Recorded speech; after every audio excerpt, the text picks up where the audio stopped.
And me, as I was going home at dawn, I got jumped and they blocked me with their car. I got out, stood in front, we almost got killed. No, I just stood in front. There were 3 of them.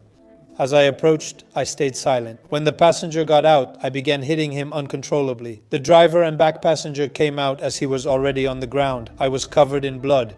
2 of them were out. 2 people had locked themselves inside the car, and I was trying to open the car. They had locked the doors, and I was shaking the car. I had to get to them to beat them up because they insulted me for no reason. Didn't you have a heart attack? I did have a heart attack. I felt a pain in my chest. I was very lucky because I had people nearby. I went quickly to the hospital. I had open heart surgery. When you said you lost him, that he died, he did. When I recovered, he called saying he wanted to pick me up from the hospital, even though we hadn't spoken in years and were estranged. Yes, and suddenly he had a heart attack too, kidney failure, just like that. Within 10 days, it was over. That's when I realized that our bond was stronger because I miss him. I mean, it hurt me. I cried when I lost him. Has he been to prison?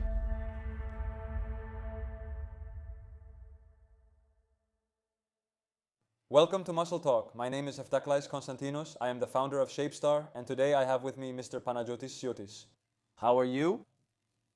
First of all, let me welcome you and say a big thank you because I consider it an honor for a young person to create images, analyze psychologies, and bring new things to light, especially in our field. I like that you are evolving because I have followed you since your first interview. You are evolving, you feature people who are remarkable, you showcase talented young people, and I really like all of that because it's missing from our field, and we want new things that will help us evolve. Evolution in our field is very important because we lack it. I think this is a good step and I thank you very much. Thank you. It's my honor for the episode. We have a lot to talk about, you should know. Many people had told me to do this episode, and I believe we will send messages that will be good for our field. I hope so. So, let's move on now and start with the introduction. When did you first get involved with sports in general? And then we can talk about your athletic career, your competitive career. I started at the age of 12 or 13 with freestyle wrestling. I liked it very much. I was obsessed with this sport. I trained like crazy for many hours and I had a lot of success. I had joined the national youth team for some reason in the province, and things weren't that good. I was really involved. I competed at a high level from a young age. Imagine with a doctor's note, I was fighting in men's categories when I was just 14 years old. I was like a dog. I was obsessed. I had a kind of madness for this sport. I really loved it. Then, for some reason, I stopped. I didn't get involved at all. I did it completely as an amateur. I only went to competitions sometimes. So, did you have the genetics? I believe I had the genetics. Yes, I had built a certain structure. Don't get me wrong. Wrestling bodies aren't that developed, but they are strong. When I started lifting weights, imagine, back then there was an old school gym in Lamia. We only did bench press, squats and deadlifts. If I can tell you that I officially lifted those weights, 250 kilos in the deadlift at the age of 20 or 21, I did about 200 kilos in squats and about 160 kilos in the bench press. I think that wrestling in all of this, because at the same time I was also doing weightlifting, helped to build a good foundation. And how much did you weigh? Well, I was about 80 to 90 kilos, around 85 kilos. I was very strong, and I wasn't a fanatic. It's just that there weren't any options back then. There weren't machines like the advanced ones in gyms today. When are you talking about? Where you can do, I'm talking about 87, 89, 90. There from 87 to 90 there. And over there, were you still involved with wrestling and with... I did wrestling as an amateur. And I also did what I told you. I went to the gym and lifted weights. In Lamia? In Lamia, there weren't any gyms back then.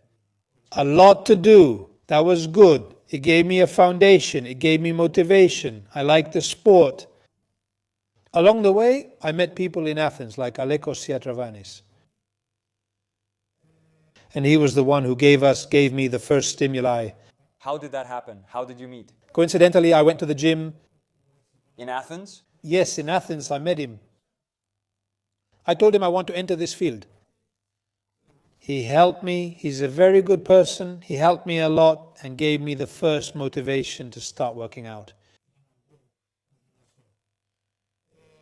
Bodybuilding. Yes, for bodybuilding. And in 91, I competed in my first Mr. Hellas with about 1.5 years of preparation. A more substantial preparation. At end of sentence. Back then it was Levin Telis, that was the first competition at the first Mr. Hellas, and I came in first. I think that was the baptism, it was the emotion, it was the passion that gave me all this strength little by little to evolve. Did you say you were a junior? Not a junior, no. You were over 23. Yes, I was, yes, in 93. Because I think now junior is under 23. Yes, and that gave me the motivation, and then little by little I started competing in races. I didn't care about the federations or anything back then. We were so obsessed, so passionate that nothing else mattered to us. How did it feel when you won? The first match? I'll just tell you the one thing I'll never forget, that during my posing, when I was on stage and I heard the applause, I was crying. Even now, thinking about it brings out that emotion. It's something that marks you. If you're an athlete, if you have discipline, you live every moment. That's what I know. There is no ego and all that. You live every moment. I mean, every competition I entered was something new for me. The applause, especially from the people, the acceptance from the people, I think there's no award for that. Acceptance for me is the greatest award. That's why people need to love all this even more, which opens up another conversation now because we have driven people away. We'll talk about that later. I believe. Okay. I want to ask now, during the preparation, how were things back then? Then let me tell you something, Costa. It wasn't like it is now. You study through the internet, you read, you develop with things that are fast-paced. Things were very specific. My first preparation was with fish, tuna, chicken, rice, specific things. There was nothing else. And from then on, it was your passion and how you would develop, if there was a gym that would help you reach the levels you wanted. Did we say that you had a guide, a coach back then? Yes, in the beginning, yes. In the first match? Yes, until the first match. What happened after that? After that, nothing happened. Weren't you more excited after winning? I did get more excited.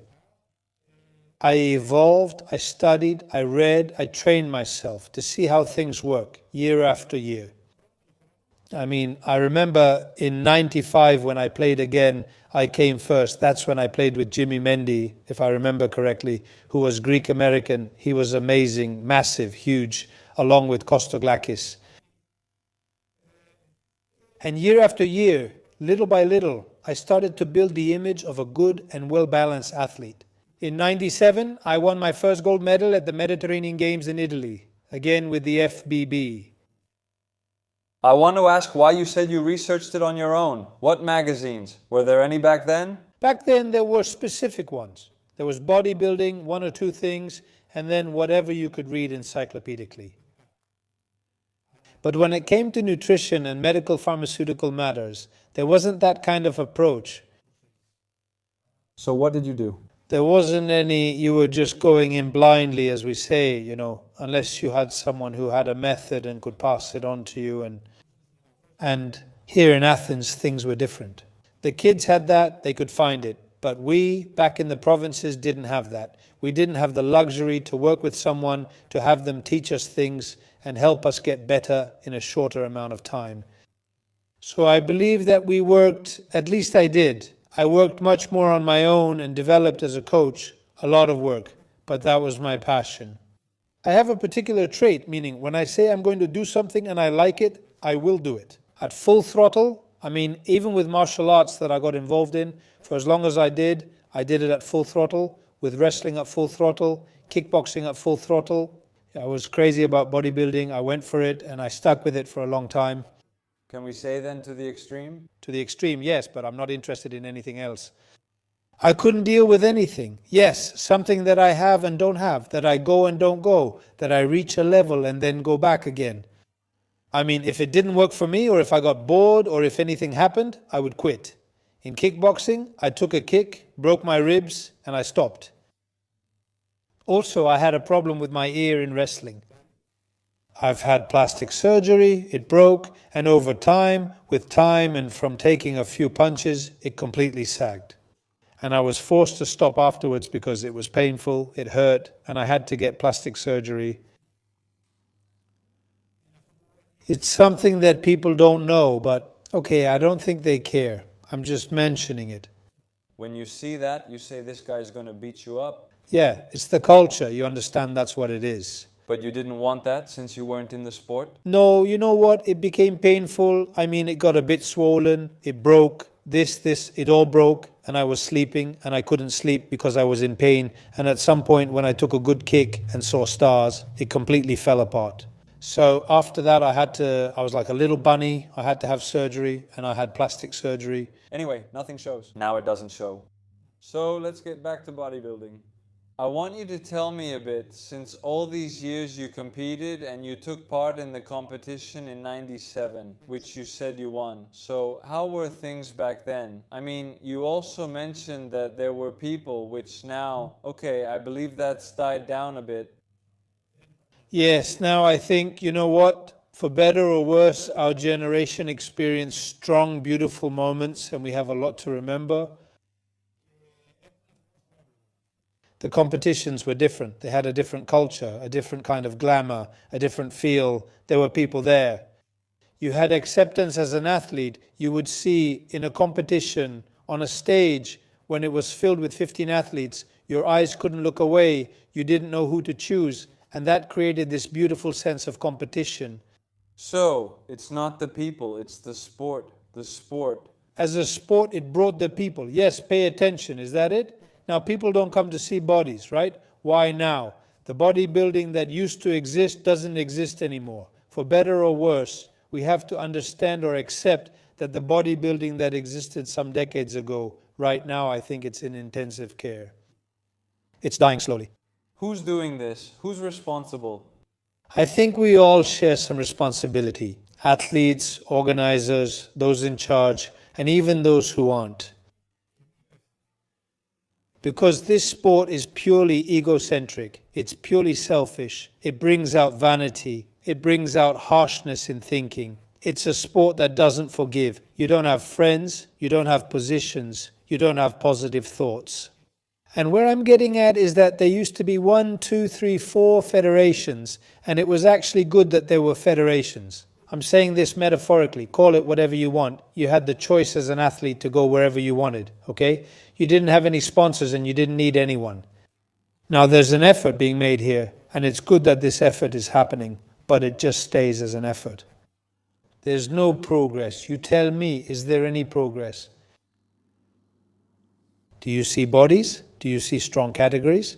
Of course, it's not just the organizer's fault. Society is also responsible. The economic situation, the crisis. There are many reasons. But the rot never went away. It never left. It just changed place. Let me put it that way. It always existed and still exists. Nothing has changed. Nothing has evolved. There are no judges. The judge is like the referee. Let me put it this way. He should have some experience, some expertise, some information, some training, and some knowledge. In order for me to choose to judge someone, I need to be somewhere, to know something. I can't judge you based on the data of X or Y. It's a subjective sport which I think we've completely ruined. At some point, this can't go on anymore, okay? We used to say, this federation does its own thing, that federation does its own thing, everyone does their own thing. They did their own thing, and now what happens? As a community, let someone come out and tell me what the progress is. I repeat, the effort from every person is good. It's not a bad thing, but when you say that you're going to upgrade and fix some things, it's good to actually do it. Do it, you have the time to do it, but I don't see any progress. I see the same mistakes year after year. So, a decline? Completely. There's nothing. Then there's the following problem and the following question. Do Greeks prefer competitions abroad? Well, yes. Why wouldn't they prefer competitions abroad? But did you choose though? To play? No, I chose to play in a match here and there. Depending on which federation I wanted, I would go abroad. That is, if the federation chose me to go. Did they come by here? They always came by, yes, always. And depending on that, there was progress. I would go to each match. But now there are times when they don't choose, because it has to do with what we talked about, meaning the organization. Look, it's a very exhausting sport, painful both financially and psychologically. There is isolation, so you want to win somehow. I mean it metaphorically, to win, to do well at least. Okay, you see that nothing is happening here, mistakes are being made. Let's not ignore the situation and act like everything is fine. Things are not going well. I'm not going to provoke anyone, but it's better if nothing happens. Let's just move on. The competitions are not going well. Here in Greece, there is no education, there is no organization, there isn't. Whatever existed before still exists now. Just a change of people, no problem. We accept it. So, as an athlete, why should I go through this situation again? I'll go and test my strength abroad, since I have no motivation, no incentives, no help. Why should I stay here? Why shouldn't I go? With my own guts, with my own money, from my own pocket, since no one supports me, no one, I'll leave and go play, to test how good I am abroad. You'll pay a little more money, that's it. Isn't that it? Yes, but I'll be able to say that I played in a match abroad, and either I did well or I didn't, but the risk will be mine, purely my own choice. Not necessarily, since you may have to play out of necessity and get the short end of the stick. That's not good, it's not nice, because I've experienced a lot of injustices both as an athlete and as a judge where I might have acted, and it's not good for the athlete. It's not good, it leaves a bitter taste, for better or worse. It leaves you with a bitter taste. And in the end, everyone ends up being wronged. Clearly. So someone will tell you, well, was I treated unfairly too? Yes. But that's just how it is. That's how it is. And there's no education in this field. There never was, and there never will be. There is no respect in this field. And it's really sad that there is no respect. Young people don't have goals. Young people go as low as they can go, yes, but they don't show respect. And that's maybe what we were saying. That your resume only has 2 lines. Let it fill up a page, and time will judge you, whether you're a good athlete, a great athlete, or anything else. I've said it before. I never considered myself to be the super athlete with genetics and with anything. I did what I could do. I pushed myself to the limit as far as I could go, my strength, my abilities, and I won. Okay. I wasn't sure, nor did I know which opponent I would face or what I would do. That's not the point. You definitely can't always come out first. You have to accept the fact that you lose. It's not a bad thing. It makes you tougher. How long can you stay at the top? This part is very difficult, extremely difficult. And as I told you, the situation here doesn't help either, the way things are. Unfortunately. Okay. Mr. Panagiotis, let's discuss your athletic career again. I want to ask you, what was your greatest achievement? Look, in every preparation I didn't set a specific goal. I never knew that I would win the Mediterranean Games. The national team sent a team abroad with athletes. I was one of them. I did well. I won. It was very beautiful, very powerful. The first Greek to win a gold medal at the Mediterranean Games. Year after year, I didn't believe that I would set goals and do well in everything. In 2004, there was a big climax. Again, without expecting it, I won in Amba, played some matches here in Greece, and then we went to Siotis, where the Amba World Championship was held in 2004. And I came first, second overall. That was the big highlight. Powerful. I thought the world had changed. The biggest title I had ever won. Well, apart from the national championships and all that. How do you distinguish the title? I mean, what makes it the best? Is it because of the name? Because of the opponents? Look, there were matches that were tough and matches that were less tough. Yes, I mean, you could say that it's an achievement to play against someone incredibly good. Yes, I think it was at the General back then.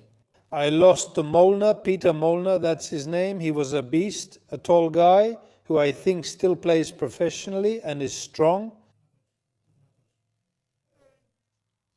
were the big guys. You know, when you play in a world championship, you don't know anyone. You see people who are beasts, and just by their appearance next to you, they put you in first or second place, and you go, okay, what just happened? Now that's really an achievement. Being in a team where you feel fear, you're scared, you're always scared in competitions. You see the people, the athletes, and you think, am I really going to play here and make it? Okay, I don't know what the judges see, and they put you in second place. The biggest, or rather the most unfortunate event, how should I put it, was in 2006 in Vamba. Yes, which happened again here at a world championship. That's where the biggest injustice happened. They put me in 7th place, 7th. I was laughing with my competitor, a Russian, whose back was full of pimples, and he wasn't good, and I was laughing. And he ended up in the top 3, and I came in 7th. I definitely didn't deserve it. Even if you look at photos now, I still didn't deserve it. Definitely in the top 5 then. And what do I mean by that? Because I was acting clever and sarcastic, I got burned. Did they see it then? Yes, that was really unfair, I think. I got angry about that too, to be honest. I got really angry and I said, I won't allow this again. I won't give anyone the chance to judge me by a single point. And after 2006, I started getting more intense in general. After 2015, I won another world championship in Italy. Very good, strong organization. In 2017, there was another strong organization in Ukraine. And in 2019, I lost by 1 point to a Hungarian. In the professional, in the overall. Were you pro? Yes, basically. What's going on now with this card? In Vampa, they've been chasing me since I was 15 to give me a card. We chased you? Yes, while others chase it. Yes. Look, let me tell you something, Costa. I wasn't an athlete. I told you again. I didn't believe I was an athlete. The strong and the smart one, or the one who I would go to establish myself in the field. I wasn't interested in establishing myself. Whatever came to me competitively, I faced it. Whatever goal I set, I faced it. I never believed that I would get into this process. Every year, giving money, isolating myself from my family, from my business, just to become a professional bodybuilder. I liked it, but that's as far as it went. So in 2015, I competed in a professional competition. I earned money, and they were chasing me to give me a card. I never took it. In 2017, they were after me again when I placed. I never took it. And in 2019, they cornered me and had to give it to me. You might ask, why didn't you take it? I didn't want to be called a professional, not that it's a bad thing. I just didn't consider myself a professional. To me, a professional, it requires prudence, it requires brains. You have to be consistent in many things in order to be able to support the card. Otherwise, we just take a postcard and write that we're professionals. It's one thing to be consistent, to know where you're going and what your strengths are. That's what I believe. Do you think the value has been lost? Of course, what are you talking about, obviously? To get a professional card, years ago, you had to compete in 15,000 competitions, establish yourself, be consistent as an athlete, and then they would give you the card. But now, if the card here is just a promotion, it's purely about selling, nothing else. It's not that the athletes don't deserve a card. I just think that now it's easier to get the card than it was in the past. In the past, there was one professional, maybe 2 or 3. Now, that's not the case anymore. So does it lose its value too? Of course it loses its value. And let me tell you something else. For me, the only real Greek professional was Kefalianos. Who can question, let's say, Michalis now? Since you take advantage of it. And no one helped him. No one. He made it because he was, let me put it this way, he was tough. He was an athlete. He fought. He struggled. He gave everything. He sacrificed things to establish himself and become what he is, and he deserves congratulations. Is it questioned? No. How does that happen? If you're the best, why wouldn't they support you? Because we are Greece, that's why. Because here you don't always support the best, here you cut them down. So that he doesn't get any further. You create problems for him. Bravo, you understand. Because you may be good, but if I do this, I might catch up to you. But if you go high, no matter how much I stretch my hand, I won't be able to reach you. So I need to make a problem for you so you won't go high. It's not my goal to surpass you or reach your level. That's how it always was. They always created problems. So I don't understand why the only one who went to Olympia, and I don't like talking about third parties, but I think it can be disputed that he was one of the best athletes who ever came through. And let me say something here, that essentially there's no luck in these things. No, there's no luck. I don't think there's luck. You should. Okay, I think you should be less unlucky or more unlucky. Circumstances show up, you mess something up at the last moment, you don't create the best impression on stage, and the inevitable happens. I believe that kids today, young people, are not interested in reaching high. In the sense of putting their heads down, training, sacrificing things and doing the work. They rely on other areas. They rely on promotion, advertising and other little things. In the past, you would walk into gyms and get scared. From the passion, from the strength that athletes had on their faces. And there was also solidarity and respect among the athletes. Not that there wasn't rivalry, not that there wasn't confrontation, but there was both. Ego was always there, and this is a sport that feeds the ego, but if you don't manage your ego, it destroys you. That's what I know. Did you feel that personally? Of course, I have been wronged many times. I have been judged many times. But didn't you do something about it? No, it's a matter of upbringing, Costa. It's a matter of upbringing. I believe you don't need to do anything. You are who you are. Okay, get angry. What, to argue? Yes. Okay, to argue, you'll have a confrontation and life goes on. There is progress. If you want to move forward, you'll focus on what you want to do, not on every little obstacle that might be in your path. You get past those. You focus, you concentrate on your goal. That's what I did. And I'm telling you again, I never pretended. Athlete, I think I was a good presence, a force when I competed in events. I remember back then a collaboration we had with Stavros. Yes, I wanted to mention that because I asked you about the coaches. I mean, you didn't only have Stavros, did you? Yes. Only Stavros. Stavros and I were very good friends. We met in 2004 and then we lost touch. I like and respect him a lot. I won't comment on him as a coach since he's established himself. He doesn't need any publicity. Do you want us to do something? Do you want to take me on and do a promotion, this whole thing? He says to me, Pano, what are you talking about? Take you on. You're already where you are. What am I supposed to take on? How did that come to you? If you were making it on your own, why did you want it?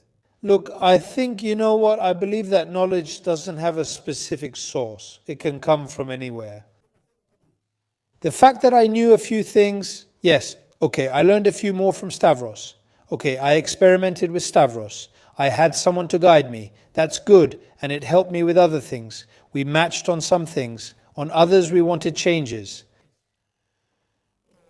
The bad thing or the good thing, I don't know how to put it, was that with Stavros, I didn't have much. I didn't bother him. I mean, we would say 1, 2, 3, 5. We did it, but in the end, 5 didn't fit. I changed it because I wasn't showing the picture of how I was progressing. He had no idea how we were doing. We do this, we do that, we do the other thing. And when he finally saw me, he was left speechless. Did he come to the games? He attended the games both times we worked together, in 17 and 19. The man teared up and told me, you're unreal. Wait, you competed in 17 and 19? Yes, and Stavros was coming from Thailand? He was coming from Thailand because he had other athletes back then, and he was coming down to see the athletes. Obviously, he had other business too.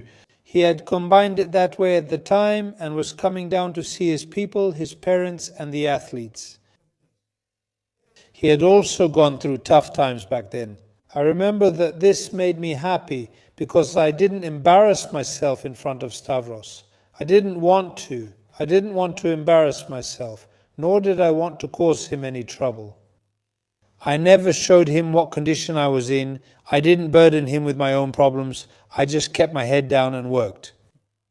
That's why I think that kids today don't have that. Is that what you see? That they don't have that now? Now, it's always a third person's fault. There's always some issue that might come up. Yes, if it comes up, it's to blame. But we always find something else to focus on. We don't have that. Yes, no one is responsible for all this. The diet of so-and-so for all this, the training of so-and-so, no man. Now there's no excuse not to know things. There's the internet. There's no excuse not to check. And just because one coach, sorry to interrupt, shows you something, it doesn't mean it will suit you. Look into it yourself as well. Many people say an athlete's level depends on the coach, but I don't believe that's true. That's not true. That's not true. My level is what it is because of the coach. A coach, there's an evaluation. A coach will tell you 1, 2, 3, 4 things. He's not God. He can't make everything fit you. It doesn't mean I close my eyes and work mechanically. I search. I study the training systems, the nutrition plans, which I think the nutrition plans are more specific, if you want, and whatever is behind that. So there's no need, if you don't fight, if you don't get involved with it, and you just stick to the fact that I go to the gym, I make my little video, and I'm wow. And that's it. And in the fight, I haven't really fought, and I go to compete without a weapon. No, man, it doesn't work like that. You have to sweat, to get tired, to isolate yourself, to cry in order to show everyone your worth. For me, that's what it is. That's bodybuilding. I didn't learn to live with crazy situations, not to mention now with drugs, crazy stuff, because they've said 500,000 things. I'm 56 years old. I've been working out until 2 years ago when I had a health problem, and they blame me for that too. I'm here. I work out and I try to help people. But for me, all this isn't over, and it won't end, because that's how I grew up. That's how I came to love these sports. And it's really sad, I say it again, to see young people trying to get into the field by force. Only with the media, claiming they're better, that they do this, and that others were to blame. That guy, the other one. No, my friend, you put your head down, you work, you fill your page with matches, you show who you are, you get evaluated, and that's it. Here, I think we've said with many of our guests that there's a difference, meaning they're focused on the value of Instagram. The facts have changed. The facts have changed. You just go to the gym and there's not a single person without a phone. For a professional, if you want to call yourself a professional, this is where it ends. You have to take it more seriously if you want to be evaluated and do well. At least that's how I see it. Otherwise, what's the difference between you and the others? None. And it's a sport that you know something. If you're not good, you won't change anything in a wrestling match, boxing, or other mixed martial arts. I don't know. You can change the outcome. You can hit the other guy, make a move, fix your loss. If you're losing at that moment, here, because you're being judged and everything is subjective, if you're flat, you'll stay flat, you'll come out second. It doesn't change. That's why it needs strategy, it needs methodology, it needs faith, passion. Isn't that how it goes? It's very sad to see this. It annoys me. Beyond the sadness it causes me, it annoys me to see the other kids having this attitude, this style. It drives me crazy. I see it all the time. Everyone's become a scientist, a doctor, a coach. Everyone's on edge and the fish just go and bite. Because there's always diversity, we're always looking to find something different. While in some things everything is specific. Everything is specific even in this particular sport. That matters, it's expensive. Beyond the knowledge and strategy you need to have, beyond genetics, you need to have deep pockets and you need to keep an eye on them. But here's what I want to ask. Those who do this make money from it, but how much will they earn? I mean, for how long? Who are the ones making money? You mean those who do this provocative thing, who create the controversy, let's say? I think the expiration date is very short. You see, I've been watching, I don't want to mention names, I see athletes, 1, 2, 3, 4 years, 5. You finish, you scatter, you leave, either because you can't afford it, or because problems come up, or because there's competition. The thing is, there are also people who are remarkable and timeless. They stay for years. You can't question them. They've left their mark, for better or worse. When someone has been running for 20 years, has 20 years of struggles, that's not a small thing, and it's very difficult. Just imagine. The quarrelsome one has been competing for 2 years, mostly in Agrinio or other places I'm not sure of. He became an athlete and a champion, and now thinks he knows everything. Imagine if he'd competed for 20 years. That's it. He won't even say good morning to us. You see, there's no respect and no evaluation. That's what I believe. It's all for show. Whereas back then, in the old days, when you saw an athlete with, let's say, 10 years of experience, there's no way you wouldn't. There was respect, you saw him, and there was awe. Be careful, you might have been physically close, but there was respect because he was so-and-so, and he had been competing 10 years longer than you. You couldn't question the result or its structure, or to not have respect for such a person. Now, there is no such respect now, you completely forget it. They tell you that you're the Siotis. Yeah, okay man, we saw you too, you came and went, that's it. Yeah buddy, I came and went, so what do you have to say to us? Come on, you at 56, what are you going to tell us? Will you be able to get there? Not that I did something extraordinary, because it was also the circumstances that led me this way. Up to 2 or 3 years ago, I still raced.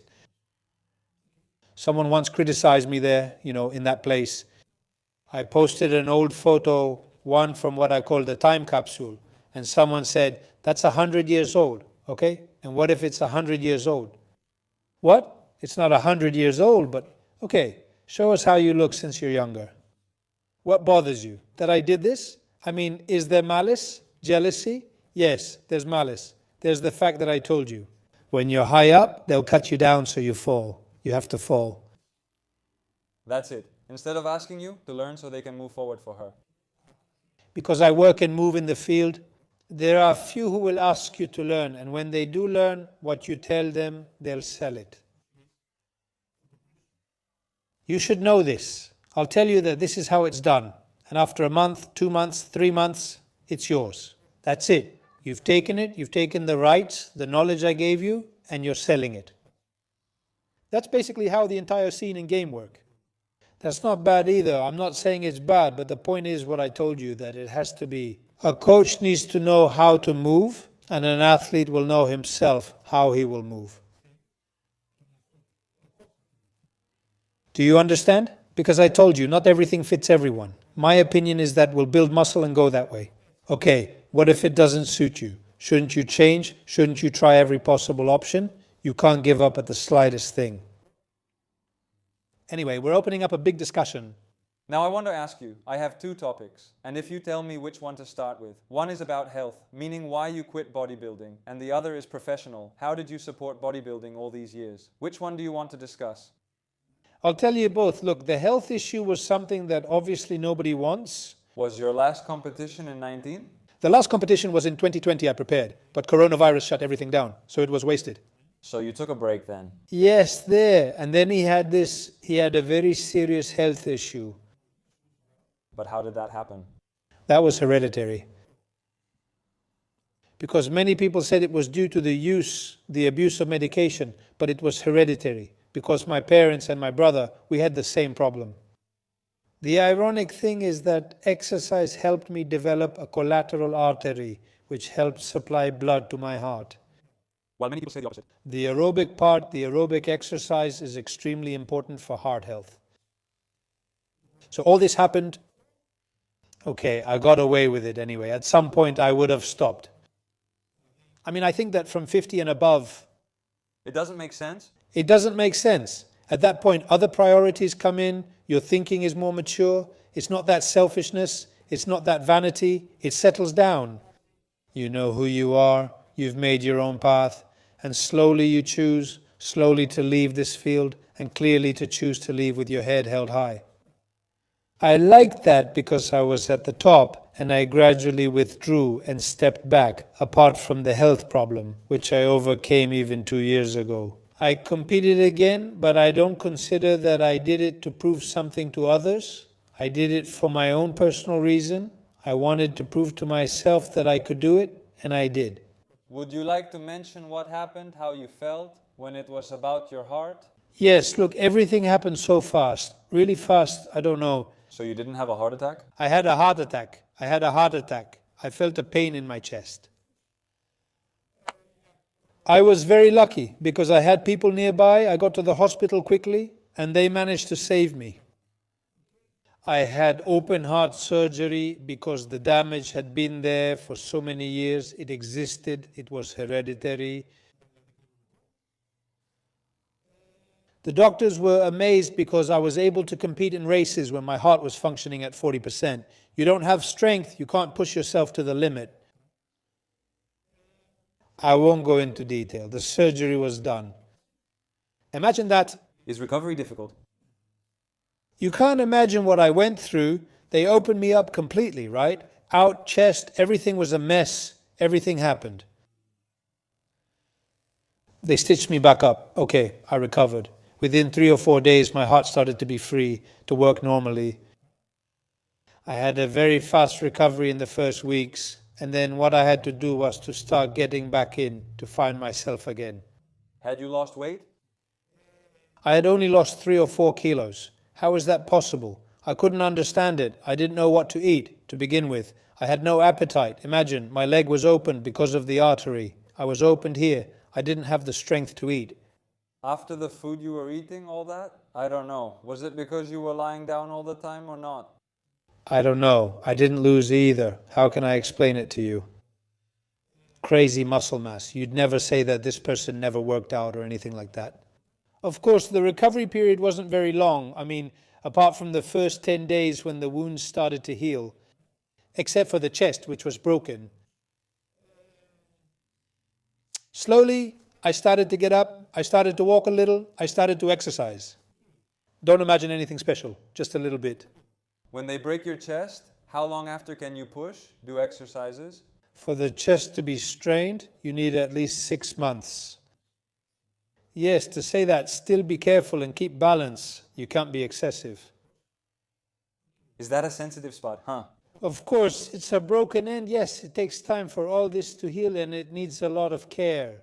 Imagine, even now when I push myself and strain, sometimes in my chest, it stings. All this has left its marks. And now, what did they tell you? The doctors forbid lifting weights. They forbid lifting weights? Yes, they want to avoid intense strain. So, what weightlifters do, which, requires a lot of strain, is not allowed, but they do accept exercise and a lot of aerobic activity. Do you use machines, for example? I do everything. I even do squats. I just don't go to extremes. That's it. I mean, are you careful there? And do you do cardio? Did you upload it? Cardio? Not for... Did you always have, enough cardio? I always did cardio and, lately, not so much because of work. I mean, I've let it go. But I'm planning to get back to it after the holidays. Yes, so we'll fix that. Now I want to ask you, as soon as this happened in your life, what changed? I mean, how do you see life now? Look, when you reach such a point with your health, yes, you make an assessment, a quick assessment. And I remember this very well because I was trying to reflect on what I had been through, who I had upset, if I would see my children again, my wife, if I would experience simple, everyday situations again. Even what we're doing now has its own beauty, its own luxury. We just don't realize it. Why? Because we're not hardened, we're closed off in ourselves, in our daily routine, in our problems. We can't. Even the sea, the sky. We feel like we'll always have them. We can enjoy simple everyday things. We make our lives difficult. And when it hits you and you realize it's over here, man, you miss it. Even the simplest thing is really important. I mean, I remember being in the hospital and looking at the sky and saying, I'll go out and see the sky again. And now I walk by and I never look up. That's where it got me. I struggled. Why should I look at the sky? What color it is? You never look at it. You run every day dealing with problems, with work, okay? And that's it. You get home at night, you're weighed down by problems, and we lose. We lose so many things. Unfortunately, life has become so hard and so colorless that we haven't even realized how it's slipping away from us. Do many people have to get burned before they understand? Can I tell you something? You won't understand until you get burned. I'll tell you one thing. What I'm telling you now happened sometime after the surgery, when I realized that life has other gifts and you have to live moments with your children. Okay. And now again I'm immersed in problems and I forget and I don't have time to live moments like that. Whereas before, when I was close to that and it hurt me, I saw that fortunately the scales tipped toward the positive. So now I'm living the same things again. Don't think otherwise. I'm sinking into everyday life, rushing to keep up, to do this, to do that, to do the other, all in a state of anxiety. And that's misery. And it's our fault, because we allow ourselves to live like this. Unfortunately, we don't love our fellow man, we just look for ways to harm him. Just like we were saying before, we don't show respect, we don't smile, we don't tell jokes. We grew up in different times, Costa, in different times, when there was innocence, there was respect. It's not that there wasn't any bravado, there wasn't any confrontation, there wasn't any ego. Now, all these things are dressed up differently, you understand? And unfortunately, they're not the same. Imagine, do you go to the gym now? I go to a gym. I'm really glad that people from the field and people who just knew who I am come up to me and talk to me. The legend has arrived. I've never seen that before, but I like the word legend, so it means I've left something behind. I've left a mark, at least that. They show me respect, they speak nicely, they show me that respect, and I like it. And then there's the other side, from someone who doesn't know you, obviously a young guy with his phone, doing his own thing. There you go to work out, he starts criticizing you, and I say, now look at the opposite. How is it? Is it respect or the upbringing of a person who knows you? For better or worse, they know who you are. And now you see, like I was telling you before, the other guy who just left his mom and dad and doesn't show respect. Not as Siotis, but as an elder. That's what's missing from society today, and I don't think it's going to get fixed either. We need a lot of study in order to be able to meet these needs. For me, the best thing that exists is respect. Respect, not for Siotis, to put it in quotes, for the lesser, the smaller. Not to say lesser, for the one whom nobody knows. If you manage to respect the weak, you are very strong. This is very important because with Siotis, if you say anything to him, he might headbutt you.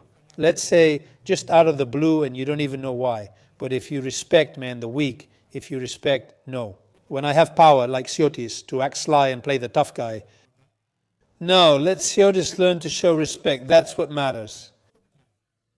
Do you understand what I'm trying to tell you? I mean, not when I'm strong, I'll act sly and be a tough guy and run the show. I should respect the weak. That's where my strength comes from. It makes me strong and gives me power. This is very important, not just for this place, but for society as a whole. Now you see the kids, they talk as if I don't know. I can't communicate with kids today, and I even have a 15-year-old child, but I can't connect, I don't know, it's like we're living on a different level. I want to ask, when this happened, did you regret anything you did in your life? For example, I'm not just talking about being a top athlete, I'm also talking about moments with your family. Did you regret it? I'll tell you, I regretted it. Listen, now you're taking me somewhere very sad. I regretted not spending time with my parents. They were very good people. They struggled, fought, lived in poverty, and built things. And I miss them very much. Even though I am 56 years old, I miss them very much. I miss the moments. I have moments to remember, but I hate myself for not spending more time. Did you take them for granted? Yes, maybe that's it. Just like I take for granted that my children will have me. Now the same thing is happening. It's a cycle. It's a vicious cycle. All of this. But now that the chairs are empty, all of this hurts me and I wish I had them. Family is a very important thing. Parents, we don't understand it. Unfortunately, we don't understand it. Only when they are gone will we realize that there is no ground beneath us. We are floating because our parents are our strength. It is very important. I wanted to ask, did bodybuilding help you in your life? Out in life? Yes, it helped me. It helped me because, first of all, it gave me a job, figuratively speaking. It gave me work at night. It gave me work in my business at the gym. I think I struggled a lot with the gym business because there was a wrong impression about me. But there was this idea that bodybuilders aren't good guys, they're bad. Yeah, brainless. It wasn't a good image in general, especially in the countryside. So all this from a business perspective, because besides what I was doing, I was an entrepreneur. I opened a gym, it was good, families made a living from it, and I had to manage it well for it to succeed. But there was competition. Women don't care if you're muscular, have big arms, shout in the gym, or lift weights. What matters to women is something else. To have a good image, not to cause problems, so that we can all coexist together in the space. That's how it works. So when you gather 5 or 10 people and they're all muscular, women won't automatically come. Your gym, your business is dropping in revenue. That's not good. If you want a business to keep things balanced, you have to bring people in. And what did you do? I kicked people out. I set rules in the gym. I kicked people out. I tried to get into the mindset of the people who didn't want us. I did group programs. I tried to get into women's circles. I did group programs. Imagine me doing taembo. The only thing I didn't do was Zumba. Anyway, I did some programs. I gained a lot of people, women, and they brought the whole gym up for me. And I managed to bring things into some balance. Obviously, I lost. I lost because an image is still just an image. And what happens? I told you before. A kid comes in, works out, he's into fitness, he's good, he feels comfortable in his space, and at that moment when he's pumped, he feels like God, like he's the king. Okay, I come out of nowhere, the professional bodybuilder or whatever you want to call it, and I work out. For better or worse, I am who I am. Automatically, your client who pays you there, you've ruined his mood, you've hurt his ego, you've immediately made him second in the space. So what will he choose? It's a matter of ego, of vanity. He leaves and goes somewhere else. Did you actually feel that? Of course. You lose. I had a lot of people who were friends. They were getting knowledge from me. Okay, because they couldn't handle the competition, they left, but I never thought there was any competition. I was who I was. I was like an athlete and a businessman at the same time. I had a hard time balancing those things so they could coexist. Fortunately, with hard work, I managed it. It's what I was telling you, that society will never accept you if you have a body, your appearance, and if you're muscular, society will accept you. When you have personality, when you have spirit, when you have education, when you show respect, you don't care if Siotis has 50 centimeter arms, so what? If Siotis doesn't know how to speak or insults you, if he's rude, uncivilized, you see him once and that's it. Goodbye. So you don't care in the end, even if it's Siotis? That's what I mean, that it's also sad that kids today don't show respect. So, I want to ask now about the professional aspect, because you mentioned a lot of competitions, which of course isn't possible if you have a regular job, I think. So, what did you do in that regard? I mean, how did you support all those competitions? You mean financially? Look, thank God I was working at night. Like I told you, I did different jobs and the gym was doing pretty well. In the nightlife sector. Yes. Was there a moment when you said, that's it, I'm leaving and I'm going to open a gym? I was doing it at the same time. But when did you leave? Why did you leave? I left because I got tired. I got tired of the late nights. I got tired of not having a home. I got tired of not spending holidays with my family. It's all that I told you. I didn't have the time to deal with it. Nothing really happened, let's say. No, absolutely nothing. I was just very busy. You know something, this whole bouncer thing, this nightlife we're talking about, the door doesn't need muscle, it needs brains. You need to be able to handle situations, to control things before they happen, to make sure you don't cause problems at the clubs.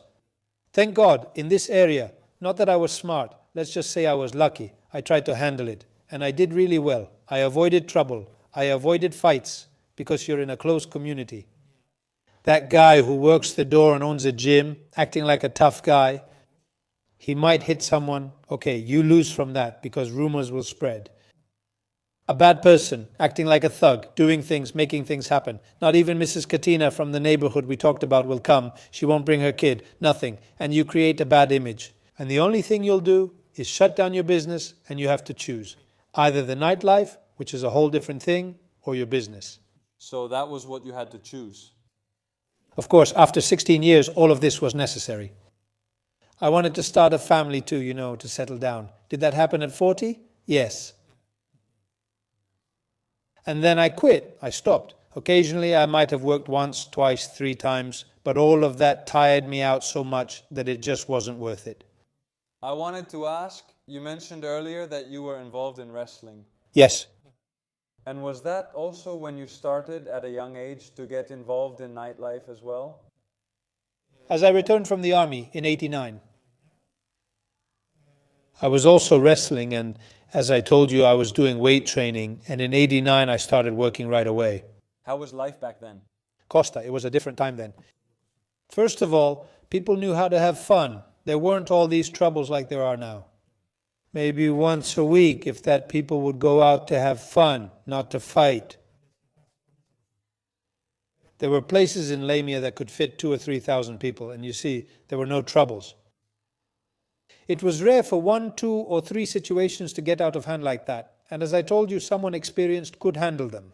Because when you go out with your wife to have a drink, you don't want me to bother you, man. You understand when I have issues with her after drinking a bottle of vodka.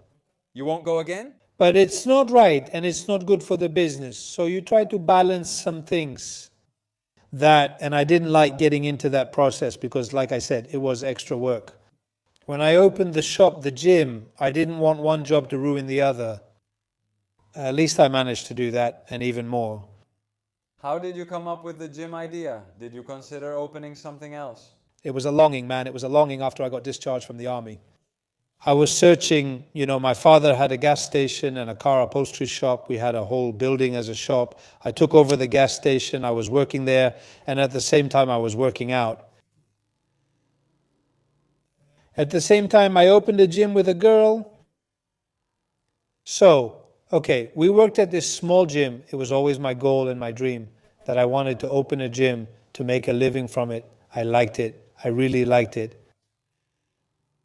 We stayed there for as long as we did. Then I left. The whole situation didn't work out, and I left from there and opened my own place. I took out a loan, okay. I got really tired, but for some reason I was sure about it. And in the countryside too? Yeah, I was sure that I would do well. How come you didn't think about coming here to Athens? I'll tell you, I had many opportunities. After 2004, I was given opportunities with businessmen here.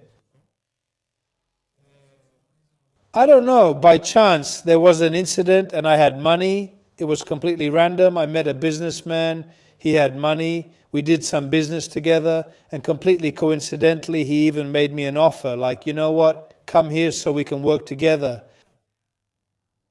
But at that time, my father got sick and I couldn't leave him. I couldn't go and leave him behind. I stayed behind. I didn't save him. I couldn't save him. It was inevitable. I lost him. And in general, that dream of Athens was left behind, and I tried to establish myself there since it was also my hometown. I was also a person who is very well known, and I was very well known, and I am, and all of this is what I told you. The balance of not being wild, of holding back, of creating respect. It gave me a good business image. Thank God I did well. I want to ask now about what you mentioned regarding your father. Was that the moment when you had to decide about your own future and your father's future as well? Do you think your father wanted that? My father didn't even want me to leave the gas station. I mean, my father was a man who was... Back then, things and people's thinking were different. He had started a couple of businesses which he wanted his children to take over. I took over this business, I worked in it, but I didn't like it. I mean, I did it because I had to, but the dream never stopped existing inside me. I kept trying to make it happen somehow. We completed a process and sold the property. But the gym wasn't built there? No. No, it ended differently, and we went through a process like that. I bought another building, I set up the gym, and that's how it happened. It's just that with my father's illness, I lost the opportunity. I don't know if I would be in a better position now. Leaving the province, that's what kept me there. Now, if you ask me, I regret it because the province isn't what it used to be, right? There is a social and economic problem. I don't know, I couldn't take the risk to leave. If it's better to go to big cities... Okay, it's different. Things are more impersonal. I don't know if it's good. I haven't experienced it, so I can't tell you, Kostas. I have nothing to compare it to. Now, I'm living it here because I'm in a parallel job. There is acceptance from the people. Maybe it's just my age. It's hard for me to adapt here. The pace is tougher, faster. I think it's better for the family to live in the countryside. Not in Athens. Of course, especially for the kids. There's no question about it. A good life. It's a calmer life. You may not have a lot of things. You may not have crazy options. But you have a peaceful life as long as that lasts. A job, a house, a family, and your pace is what it should be. You can't panic. You can't go crazy. It's like I told you before. We put our heads down and keep going. Do you want to mention now what the reason is that you're coming to Athens or not? Yes, I don't have a problem with that. Before the coronavirus, we were doing well. During the coronavirus, we suffered losses. How many years has the gym been open? I own it. 2004, 2002, that's when I opened it, 2002. As long as I'm here, I mean. Everything was going well until the coronavirus. We were fine. We had revenue people. People were coming into the gyms. First of all, there was a different mentality. Back then it was crazy, really crazy. Then what happened, and then the coronavirus hit. We found ourselves in debt. We ended up in the depths, as we say. We didn't get help from anywhere. In general, the whole industry, right? When these things were happening and they were saying on the news that we would close, that we would talk again in 2 weeks. You don't know what's happening. You say you'll talk again in 2 weeks, and then a month goes by, 2, 3, 6, a year. It set you back. Your life became nothing, zero. Socially, we had nothing. Then health issues made everything more complicated. Then this happened. Do you know why? I won't blame it on that. But when you're successful, should I say it? Should I dare to say it? That you're successful financially, things are going well. Everything is going well. And suddenly you get kicked and you fall down. All of this made me sad. I don't know if it affected everything, but it made me sad. Not being able to live, struggling in secret, trying to make a living, to support the family. This is extremely difficult because the state mechanism didn't help at all. I didn't want a loan. I didn't want you to give me a repayable advance, sir. I wanted you to help me stand on my feet. I have loans, I have electricity bills, I have rent, I have obligations. Pay them for me. You were the one who shut me down. The fact that you gave me 3,000 as a loan, yes, that's right. A repayable advance. Okay? So what? What am I supposed to do with that? The operating expenses of the gym were easily 3,500 to 4,000 in operating costs. Salaries, insurance, utilities, loans, all of that. Where will you get that? Nearly 3 years passed, and we hit rock bottom the whole time. So after a while, I was forced to, and you didn't close it? No, I couldn't do that. You know what it is? It's me. There, I've lived good moments, bitterness, loneliness, what can I tell you? Joy, sadness, everything, all of it in there for so many years. And that's where I trained, that's where I lived moments. Well, I don't accept that. So the time came for me to decide, after a certain opportunity, after what happened to me, how I would try to get back on my feet. I have a good friend, he supported me, he gave me a job here, we made an effort. I left for a while, I don't know, I couldn't handle it, and I came back. I've been here for a year now, it's been a year, and I'm trying to get back on my feet. Thank God, the damage we've suffered has been fixed a little. I mean, the gym is doing well, and now we're trying to recover what couldn't be recovered before. Do you think these past years were the hardest of your life? I mean, the ones that... I believe that from the coronavirus onwards, these have been the hard years. Yes, they marked me. From the coronavirus and after, the only thing I remember is bitterness. You're at the top, and suddenly you get slapped and you don't know where it came from. Because of health issues... You can't avoid them. No, it was just coincidental. I mean, everything happened at once. It was the health problem that came up that made me stronger. Then the professional problem happened. I mean, the situation was strange. And you know, when you have kids, you also think about tomorrow. You say, what am I going to do now? Where will I go? And I'm still a little productive, but for how long? Now I want us to talk about your last match, because you said that now your goal has a different meaning. It's your kids. I mean, you competed for them too, for your children. I competed. After what happened to me, I wanted to fix my image. Obviously not like it was before, because I couldn't, because it's forbidden to use anything or to go overboard.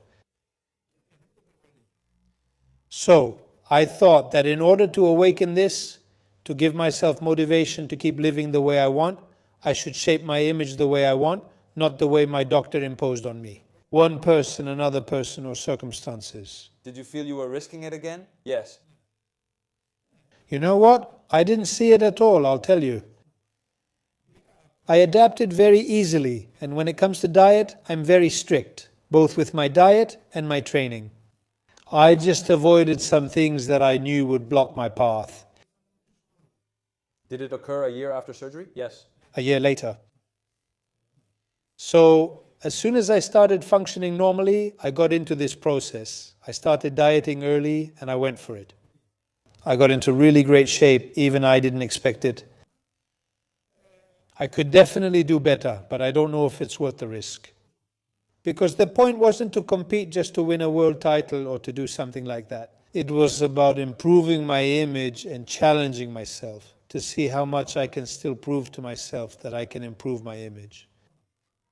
Egotistical, but that's what gave me strength. Without motivation, I might not even be making an effort to go to the gym now.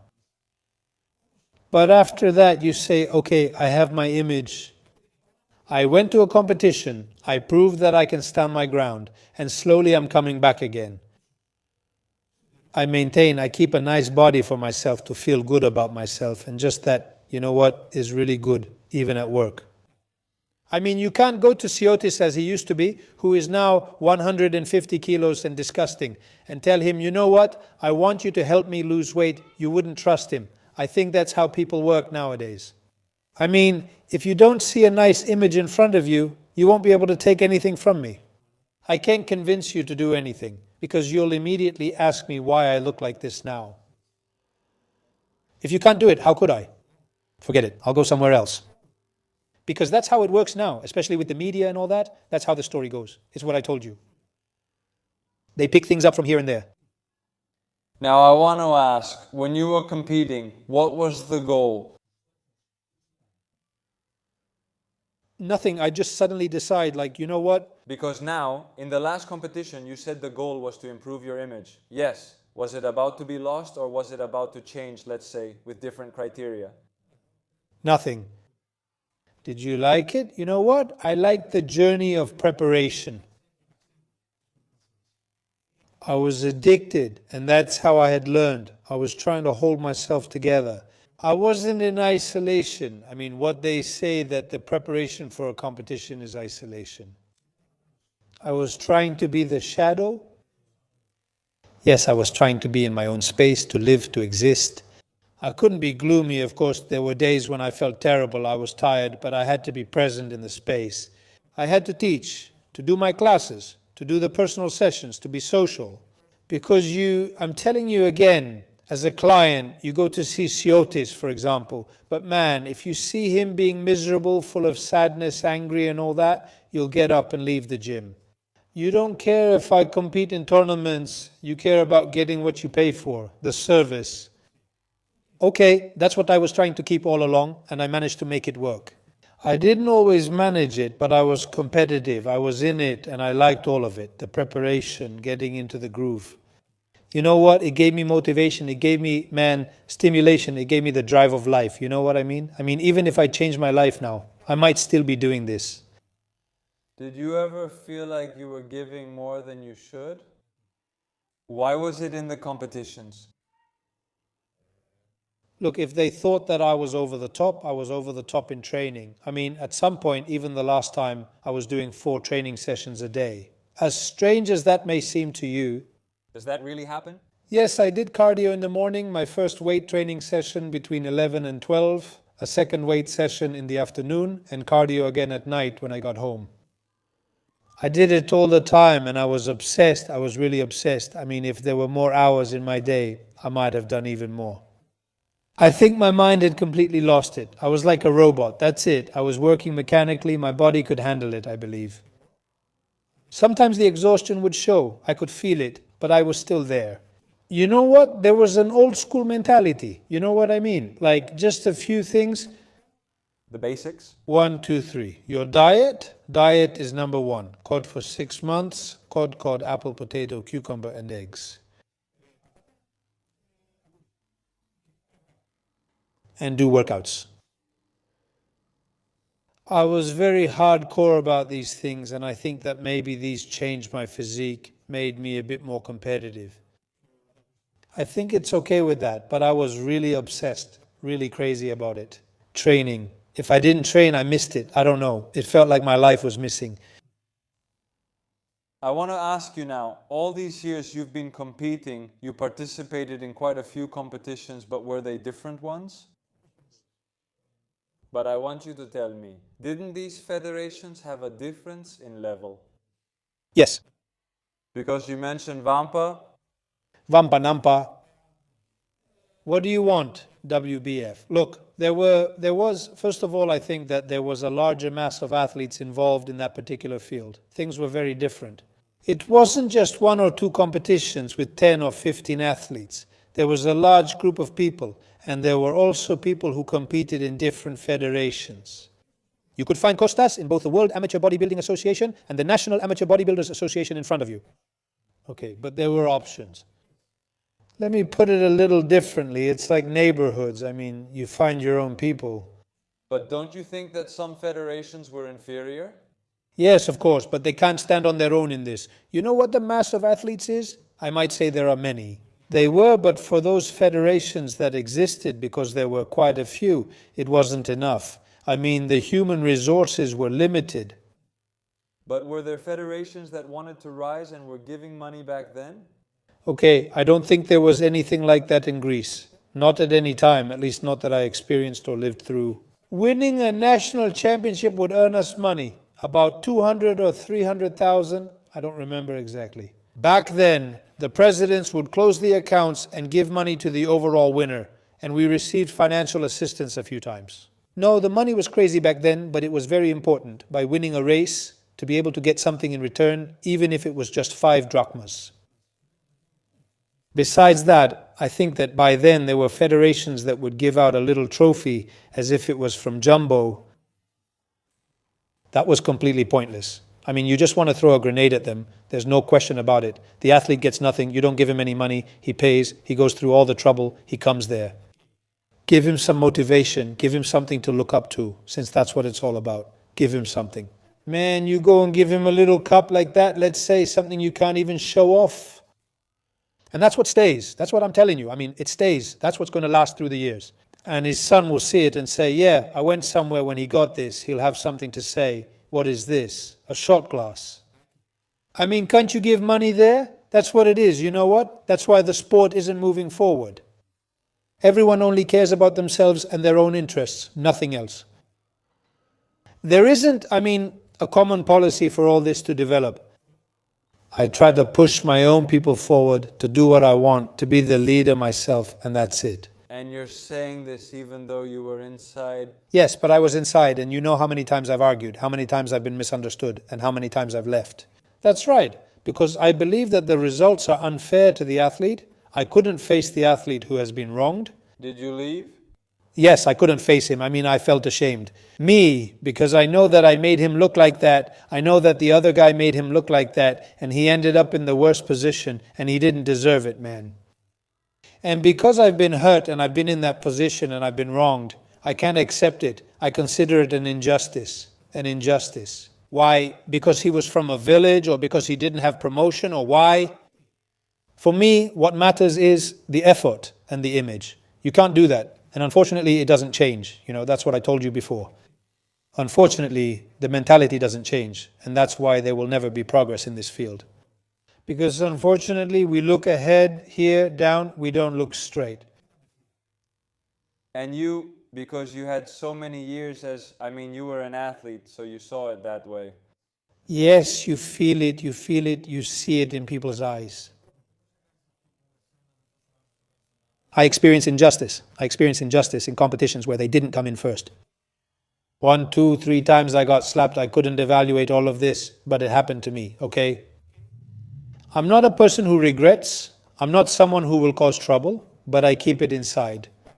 Did you see a difference in the votes? Yes, in the votes. Do you understand? When I was on the committee, well, you know what? There are about 6 or 7 people. There's some experience.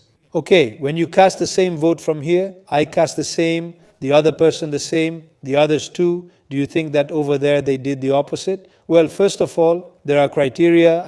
More or less the criteria are specific for certain people. You can't put someone we rank first in 4th place. That's completely unfair, because just from the 3 votes he got, he should go somewhere else to a better position. And I've seen things too. It's not just that I've seen them in theory, in the sense that we voted in the Secretariat for higher numbers to be corrected. Okay. Why? Were the secretaries judges too? The Secretariat would take orders from so-and-so, whoever it was at the time, change this. That person will come out first, here. They would write the diplomas and say Siotis was second, Kostas was first, even though it was the other way around. They would mix it up. I believe this happens everywhere now, and I don't think it will change. It's generally about what kind of promotion is going on. But this, even abroad, everywhere? This exists everywhere, everywhere. The situation doesn't change. You know what? We look at abroad. That's why athletes leave and go abroad. Exactly. Why should I accept that X or Y or anyone else here in Greece will treat me unfairly? At least I'll choose to go to a high-level competition, even if they treat me unfairly. Being treated unfairly and metaphorically humiliated here by people whom I believe athletes generally can't accept is necessary. This is a necessary evil for me. The committee will be well prepared. They will be respectable people who can negotiate certain things, informed, knowing the criteria, with criteria in place, not just based on what I personally like as an image. That way, the results will come out, but there will be specific people who, if you want, could even be paid. It's not a bad thing, this idea that we do it to show off and contribute to the sport. Everyone claims to contribute to the sport in the end, but actually no one does. No one. We all take, but what is there to take since the sport is poor? What could we possibly take? Isn't it poor? Poor in athletes, poor in infrastructure, poor in education, poor in everything. What could we possibly take? No, man, you should pay the committee. Invite specific people, people who are educated, people with culture, who inspire respect, people you can't question. Educate them, inform them, organize a match and do things. I don't understand why it changed. Shouldn't these people be paid? You might ask, why do you care? Well, that's how it goes. With some right decisions, I believe, the field will move forward. We're going through situations, I don't know if you're young too. The image, specifically of the competitions in general, is the same as it was 10 years ago. So what progress are we talking about? Was it recognized as a sport? Okay, moving on.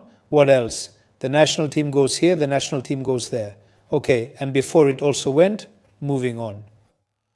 There is no progress and there is no talent either. But you, who know things from the beginning until now, what do you want to see? So you can say what will develop. Look, for me, there should be an established competition, let's call it professional, with criteria, money, and a certain standard. To move away from the cliche of the organization, from that specific place, to go somewhere else, to bring in sponsors. All this requires a big effort, but it's not easy to do. I understand that it's not easy to do. And that's because time has been lost, money has been lost, and the reputation of the whole place has been lost as a sport. And this luxury that existed and the establishment of the sport has fallen a lot. Why don't they get sponsors from soft drinks? Why don't they get representatives? Why don't they get motorbikes? Why don't they get food sponsors? Why don't they get other kinds of sponsors? There should be a competition from the morning like they do in Germany, the FIMBO from equipment companies, lots of supplements, and something like that should happen. Why shouldn't a competition like that be established? That's where I want you. That's where progress is. There, yes, I would understand that. Yes, it exists, and I think a lot of people would gather. Now we go to Novotel, and we used to go 15 years ago, not to mention 30 years ago. We were doing the same thing 15 years ago. And what changes? Odyssea? Yeah, Odyssea, man. There's no better race, I agree. But does anything change? What effort is being made? Tell me so I can open my mouth to say that nothing is happening. It's pointless. I'll just offend people. It's pointless. There's no love for this. Man, there just isn't. For me, all of this is a joke. There's no love, and it's sad and disappointing. Sadly, the athletes are the expendable ones and victims. All of us who have been through there, unfortunately, we have also been victims, and the same thing keeps happening. It doesn't change. If we can do something, why not do it in Greece? I'm not saying I should do it. Forget about me, I'm done with that. Okay, to tell you the truth, I don't like it anymore. All this that I once loved is miserable. I don't like it. It's okay, leave it, but at least make an effort for the new kids. Isn't it a shame? Isn't it sad? To struggle, to do, to create? Mr. Panagiotis, I think you've covered everything. I wanted to ask now, what future plans do you have? Are you planning anything else, like a competition, or are you done with it? No, I'm not planning anything. Of course, I was never unpredictable, I would say always. I mean, the decision was made with a spark, but I think, my friend Costa, there are other priorities now. Based on the maturity that the bad circumstances gave me, I would like to deal with other things. In the professional field with my family, with other things that I think have greater value now, from my ego and from the vanity I once had. I'm asking now because we see many professional athletes who are completely focused on their sport with tunnel vision. That's the best thing that could happen to me. Everything else fades away. What do you think about that? Is it worth it? We also see people my age, I'll tell you, who don't care if they can't have children. Let's say, even to that extreme. Look, I don't know, that's an issue. It's about how each person thinks, whether they're afraid to become a father, whether they're afraid to take on responsibilities. Did you know at 20 what you'd be doing at 50? No, I didn't know, never. I never knew. But I tried to have a child even when I was still competing. I never thought I wouldn't have a family. As much as I wanted to be involved, for better or worse, even to this extent, I was involved for quite a few years and I stayed in the spotlight. I never thought I wouldn't have a family. I wanted to have a family for myself. That was my priority, and then everything else. It's sad that young people only focus on this and don't think about creating something more meaningful. Because you can't tell me that this part has real meaning in your life. Okay, it has meaning, but only for a certain period of time. Afterwards, you'll be left alone. Won't you want to create things? It's like they say, you might become a champion, but who will you share it with? You won't share it with anyone. Let me tell you something. I know a few things. You should know that there's a lot of depression in society in general. And imagine now, for an athlete, let me put it differently. Let me use myself as an example. I got to where I am. I don't have a family. I gave everything to that. Is there anything left? Did I gain anything? I'm successful. I have money. I have my job. But I don't have a family. I don't have children. And what do I really gain, man? My trophy case, the big money I earned, my isolation, the isolation, not just as a person, but socially, what? Only some respect, let's say? And now I don't have the respect. But still, they can mess with you. Well, with 1,000, that thing doesn't exist. And I also think that when you reach a certain point, more people want to harm you. Yeah, but you know what? They throw stones at the tree that has fruit. If you don't exist, if you don't do things and stuff like that, it doesn't matter. Here, we got hurt, I almost died, let's say. And I'm telling you, a friend, he turns around and says somewhere, let's say, that I deserved it. Why, man? I deserved it, okay? And watch out. Not a stranger. A stranger might say it because they don't know you in the end. Someone who has benefited from you doesn't have the right to say that. Why? I'm telling you, I nearly died and could have left my kids orphans while you'd be making money and improving yourself. What? Why should I suffer? Is that good? Isn't that bad? Do you understand now where people have come to think like that? In a person's bad moment, to say something bad about them. The medicines? From this or that. Don't you see what's in the media? Is this the mentality of the Greek? Yes, hyenas. Something happens to someone, let's say, and they start digging in and saying, you took this, you did that, this and that, and all that. Discussing sickness now, I don't even bother.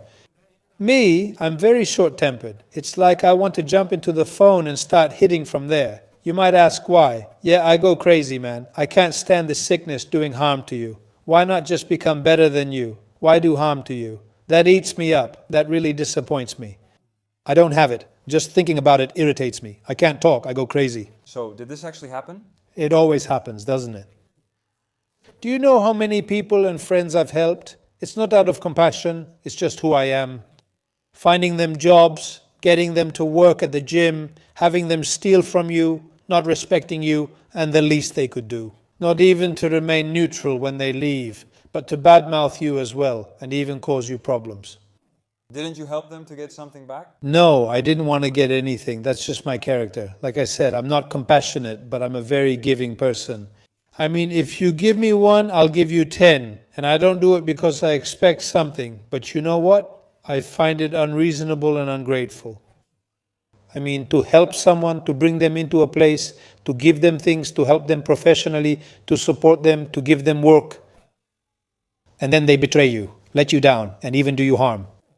Man, you don't like me anymore? Or I can't give you anything else? I only gave you these things? I'm not obligated. I gave you what I could. So why are you trying to hurt me? Just leave like that. Thank you very much. We're done. Goodbye. But that's how people are, unfortunately. And it's really sad and it makes me angry. That's why I'm trying to break free from all this and stay behind. I can't handle bad behavior anymore. That's why I can't. That's crazy though, anyway. Yeah, really crazy, really. Let's leave this topic. Let's move on now to the last message. Do you want to say something to the people watching us? Are both older people and young people watching us now? We have a variety. Look, what I can share is this. A message that I have adopted is that people should live their lives. Life is like water and it flows. So let's make time to do things. I don't think that's anything else. I can't exclude my happiness from my passion. I can't just be happy only to live out a passion. All this needs balance. For me, to sum it all up, it's about living in the moment. Live the journey of life just to the fullest. It's very important. Are they struggles? Live. Okay, your life, your everyday, push it to the limit, live. As long as you're productive, as much as you can, You should definitely live at 100% I work, and I will continue to work. live, yes. I go to competitions, I will go to competitions. You know what? It's what I was telling you. There are other moments too. Live whatever you can live, live it. Do you want to get hyped to work? Work at full throttle. Do you want to love? Love. Do you want to get passionate about something? Do it. But whatever you do, do it. While you're young and productive, take advantage of it. As the years go by, we don't have the speed to keep up. Our life moves at a fast pace now, and we just watch it, we see it, we fall behind because we can't keep up. There are reasons why we can't. I don't know if you understood what I'm trying to tell you. Does it mean that we are spectators Spectators, what are we becoming? instead of protagonists? What am I now? All I want is to experience things with my children, with my family, things I couldn't experience before, to have a good job. Didn't I live my passion? I did, and I believe that everything should happen to a person. But live it the right way, 100%. Life can't be half measures. Do something, love it, do it, and take it all the way to the end. You should see this because you want it to be your job, because our job too. You know what? If you love your job, you'll become successful. It's inevitable. Your family, your wife, your mistress. Live things, live your life, man. The way we've turned life into a rag, nobody wants it anymore. As they say, you have two lives. The second starts when you realize you only have one. Bravo. All of this is really important and it's really sad. I see young people who are depressed. They come here to work with me to get help, and they're taking antidepressants at 30 years old. Why? Can I say something here? Of course, I believe that someone lives in depression because their life is depressing. So your choices brought you there? Well done. I don't know if that's a dead end, but that's where you're headed. And in the end, it's a shame. It's really a shame, all of this. So, what advice can you give to those who are weak? Are they weak in character? They should have goals, set a motivation. That's the only way they'll break free. A motivation they never thought they'd set for themselves, they should set it. You know, people are very strong. They can do a lot of things as long as they believe it. The point is to have that foundation, to believe in it and to take the initiative to start doing something. That's very important. Find something that makes you happy, regardless of whether I or someone else likes it. Why should you care? Do things for yourself. The goal that you say someone should set, did you, for example, when you were involved, I want to ask this, did you have a goal inside you? My goal was to reach the result I wanted, meaning to compete, to play in a match, and to push my physical abilities as far as I could. In the end, I couldn't imagine that I would be any less good. So, the other categories that have been created now, let's talk about bodybuilding. Don't they reach their full potential? They lower the standards. Look, a lot of things have changed. It's what I'm telling you. First of all, it's a person's psychology. It has changed a lot over the decades, as has the economic situation. Even our foods have changed from what we used to eat. We'll discuss that too. Okay, the eggs aren't the same. They're not what we used to eat before. You might ask, does it matter? Yes, man, it matters. The chickens aren't what you used to eat before. All these things are the opposite of creating a good physical image. You might ask, is this the only thing to blame? No, it's not, because everything starts from a mindset. If you ask 100 people, 99.9 of them, their mindset is in the gutter. So what do you expect? To compete in contests? Why? Why? He can't pay his electricity bill? He can't go on a trip somewhere? He can't pay? Or he's out of work? It's generally the whole of society, of life. It's very negative, so don't expect to see positive things in this area. What's important is to leave those things behind and set goals, to find motivation and start fighting. If you do it, like I told you, do it at full throttle. I mean, if you want to play in any category, since we're talking about this specific sport, go all out, man. Both in training, in nutrition, and in everything. At least there, even if you don't come first, okay, you'll know that you were truly treated unfairly, but you won over yourself. You won a bet. If I suspect that I didn't get where I wanted, it's my fault, not Kostas's fault for judging me, because I left room for doubt. Do you understand what I mean? That you tried as much as you could. That's what's important. Very nice message, Mr. Panagiotis. Okay, let's move on to the second part now. I don't know if you've seen from the episodes, there are these here, the ammonia salts, and I don't think you can even smell them. We're going to have an issue. Basically, I've selected some questions that the audience has asked us. If you want, you don't have to answer, and you can just pretend to smell. Let's see. That's what it says here. Why do you consider it so important for an athlete? Look, in general, I think I'll speak generally, and then as we were saying, Were you good at posing? yes, and they told me that I had a good presence on stage. I don't think I did anything different, not really something original or special with that. The idea behind the whole thing is that I might be considered a good poser. I was never awarded for that. Oxymoron. The other part that I, as Siotis, wanted to present is that because the athletes' playlists included hardcore songs, they also played hard. And anyway, I also wanted to show another side of an athlete/person who can have a sensitive side in individual posing. In individual posing, yes, a sensitive side like that.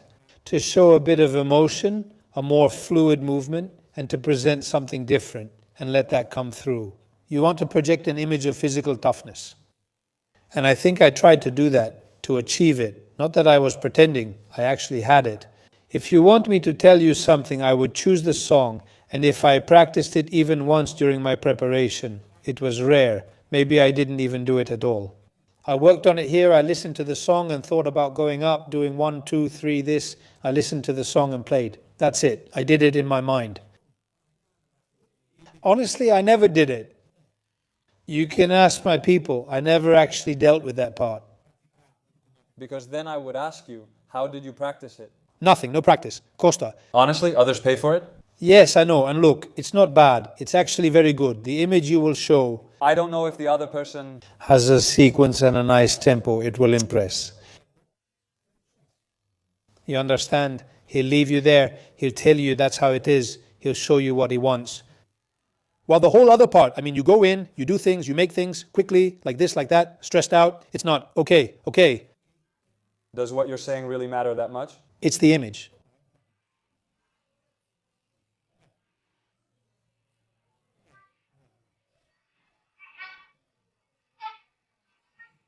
Take care. Bye. So what was I saying? Yes, it's after all the image of your body. Yes, I might call you Costas. Shall we keep it for the video? Do you want to? Just for fun. Yeah, make whatever you want. Yeah, do whatever you like. In general, the kids, all of them, how do they see you? I mean, when they see you, when you're at that level, for sure, you become a role model right away, just by your image. Yeah, look, there's respect, there's, should I say, awe, admiration. Yes, kids in general, at a young age, admire you, and as they grow older, the age. I like it. I've told you before that I get messages saying you're a motivation. You've given us motivation. We saw you in magazines. We saw you in competitions. You've given us things so that we can be evaluated too, so that we can get somewhere as well. Whether it was in competitions or not, right? You know what? That's what I like. That's what has stayed with me. That's the biggest reward for me, and applause and respect. Because I go to a lot of gyms and I see that people are different. I mean, they respect me, they know me, and they respect me. For example, I went to the gym and there was a kid, let's say, and he was talking to me, and then someone who knows me jumps in and says, "Does he know who you are?" I don't consider myself to be someone important, but do you understand what they're telling you? There's immediately a sense of respect. Do you know what that means to me? You don't want to say aye. No, I keep a very low profile in that regard. Many people do that. I like it. I mean, what you gain from the other person. They know who you are. It doesn't concern them. You don't know. Okay, as a kid, but I like how the other person handled it. Ego isn't a bad thing. I just don't handle it. And for me to be, so-and-so, I've never played it in such places, but I like it because I think it's all a legacy. Now they'll listen and say, what's he telling us now? And some people, but I'm telling you again, Costa, no one can deny that for some years I was a good athlete. That's it. Let's go to the next one. Questions came up. Yes. Yes. Yes. So, about posing, you basically said you don't want to add anything else? No, that's not what I'm saying. So, yes, here, he says, okay, we talked about that. How was the collaboration with Stavros? With Stavros, it was a collaboration, I'm telling you. It started very much by chance in my mind. There was a click, the puzzle came together. I took elements from Stavros. We had a very good collaboration. It wasn't a tiring collaboration, but it led us to victories. Since I started this collaboration, maybe Stavros also gave me a motivation, if you will, because I needed to find something to give me more strength. Yes, and I considered it that way. It was my duty to live up to Stavros' expectations. There's also a question here that's related. It says here, have you ever felt disappointed by a match? No. Not that I was wronged. Look, I have been wronged in the sense that there were national competitions where they didn't announce first, second, or third place. There was some disappointment, but I got over it. What really hurt and angered me, I can say, is that in one competition, even though I had planned to compete in a certain category and play in the morning, they didn't let me play in the morning.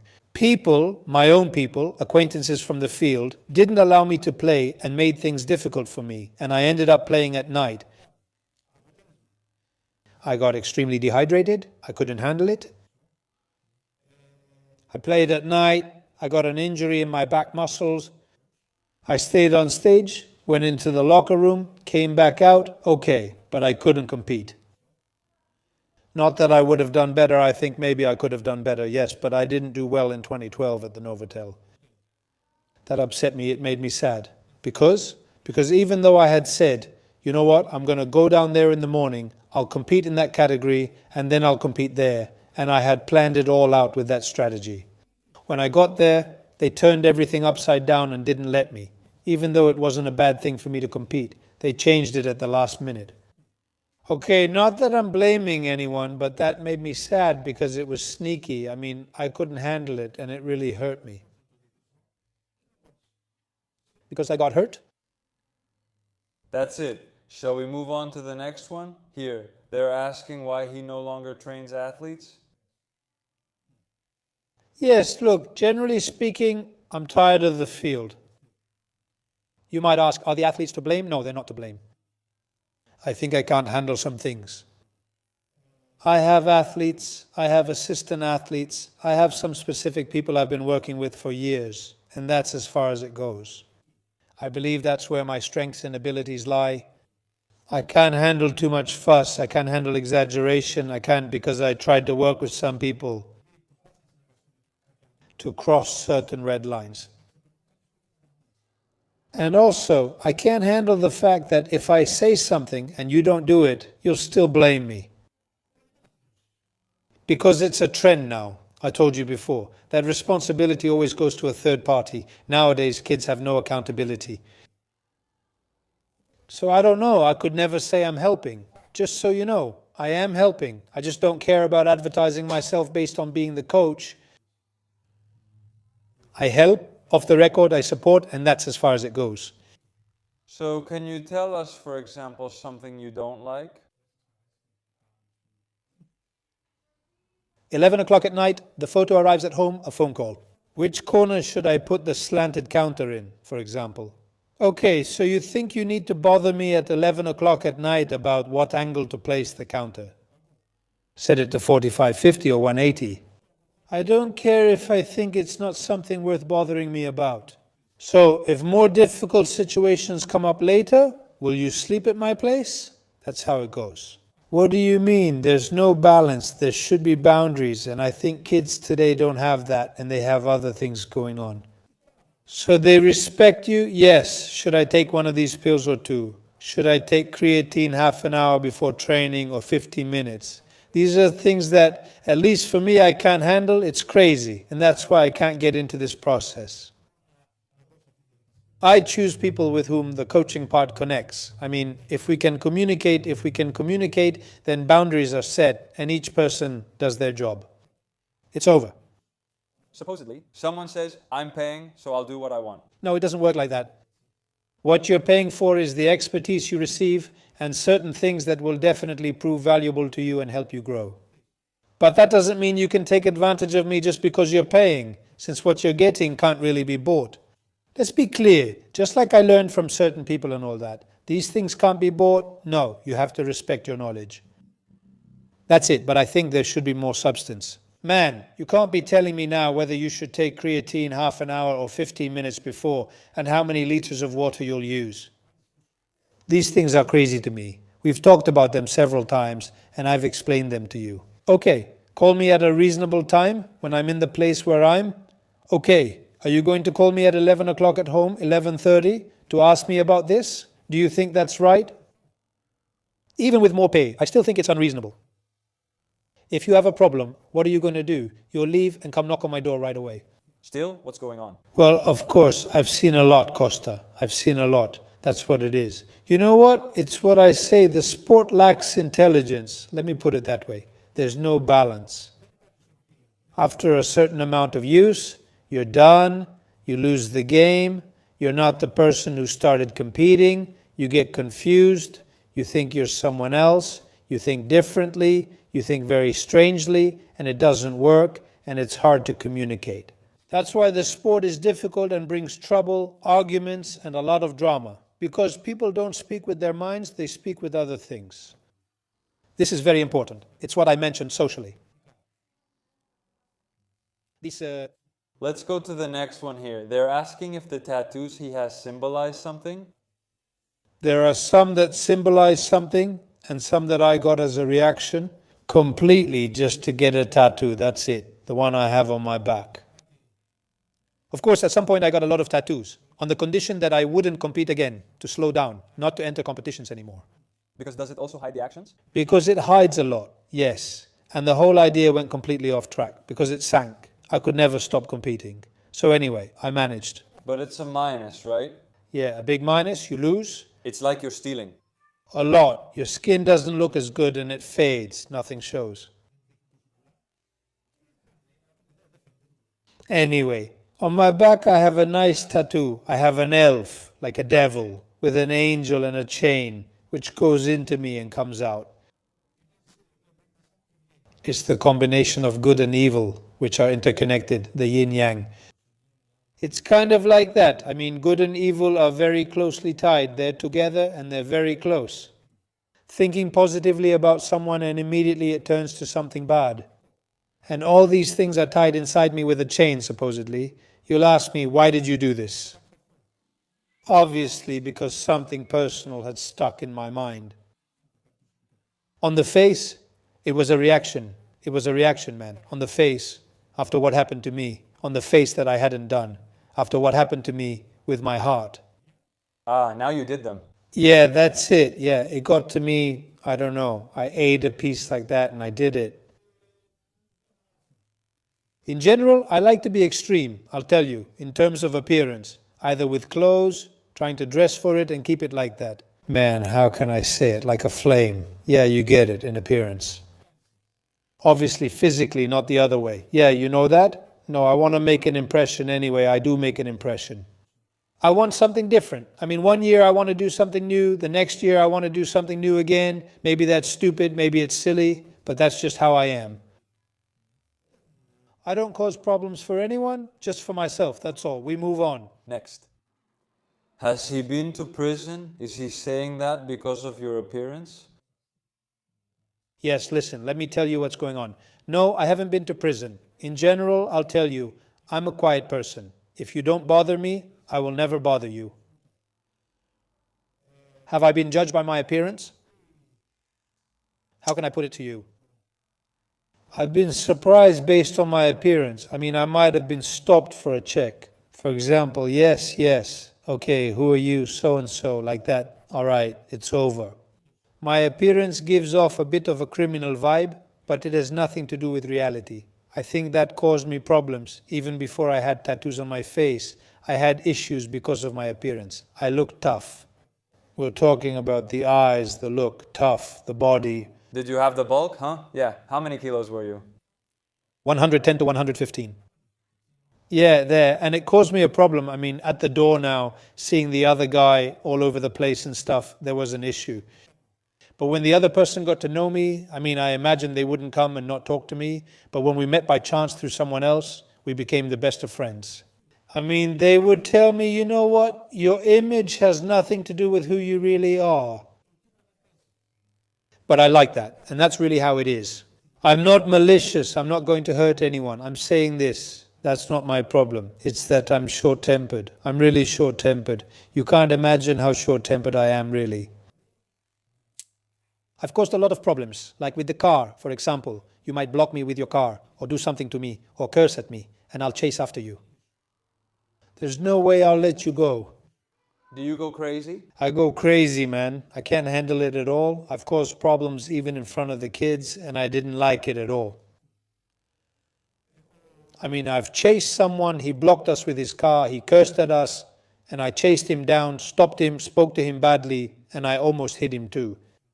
I realized my child was beside me and had turned pale with fear.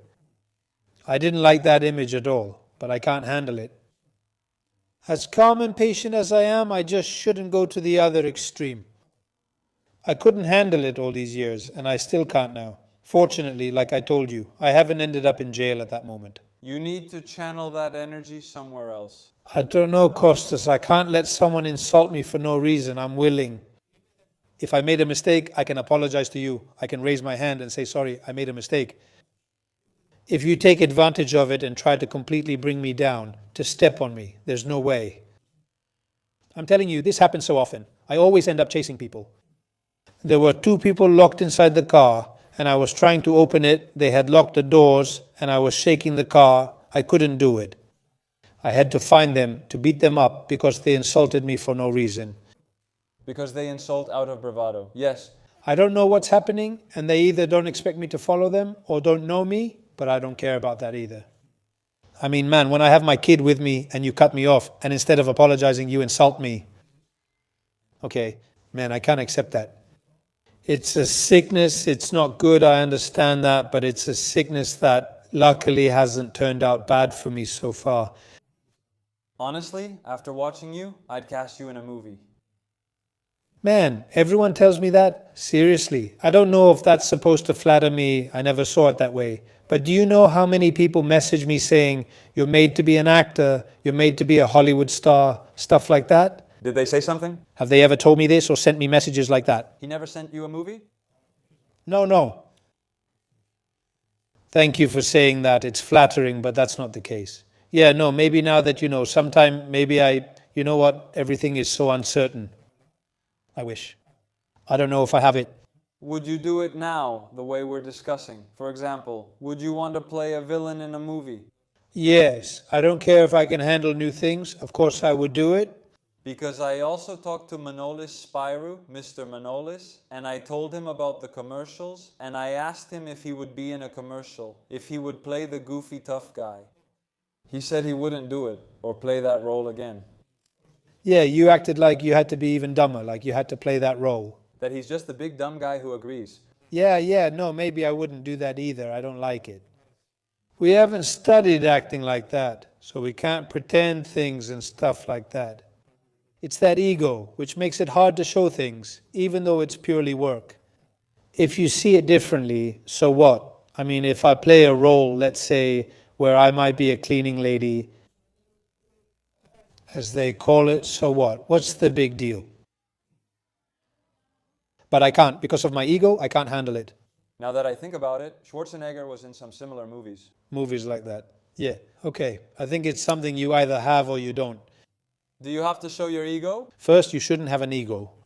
Don't forget that it's a job. And like I told you, it requires study, it needs training, so you can handle it. Yes. To get into your role, it takes certain things, which we don't know. We just go in blindly, we have to do this.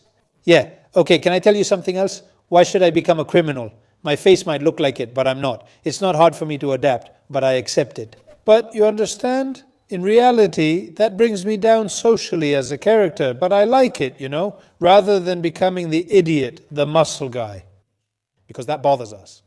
That's exactly what brings down all the value. Yes, all the value, that's a shame. But as you say, I've been told that so many times. That I should get involved and do what exactly? I was wondering whether to say it or not. Yeah, okay, it's not a bad thing. I'm moving on next. What is the most difficult night? I mean, the most difficult incident you have experienced? Incident. When I was working at night, at some point I was really intensely involved with something. Did you live for 20 years? Yes, quite a while. They ambushed me on the National Road, on the old National Road, without me knowing what was happening. There was a group of people we were with who did some things that bothered Greeks. Yes, let's say I was never informed that they bothered some people.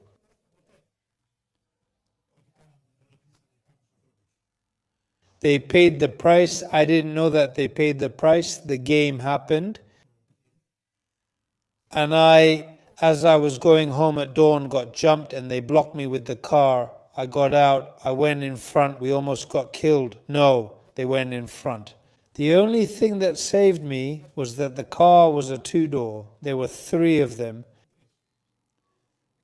They were slow to get out, but the third one eventually did too. Anyway, because I got scared by what happened, it made me tough. The fear made me really tough. You know how dogs get when they become aggressive? As I approached, I didn't even say a word. As I got closer, the first one who got out, the passenger, I started hitting him uncontrollably until the driver came out and I went after him too. By then he was already lying on the ground.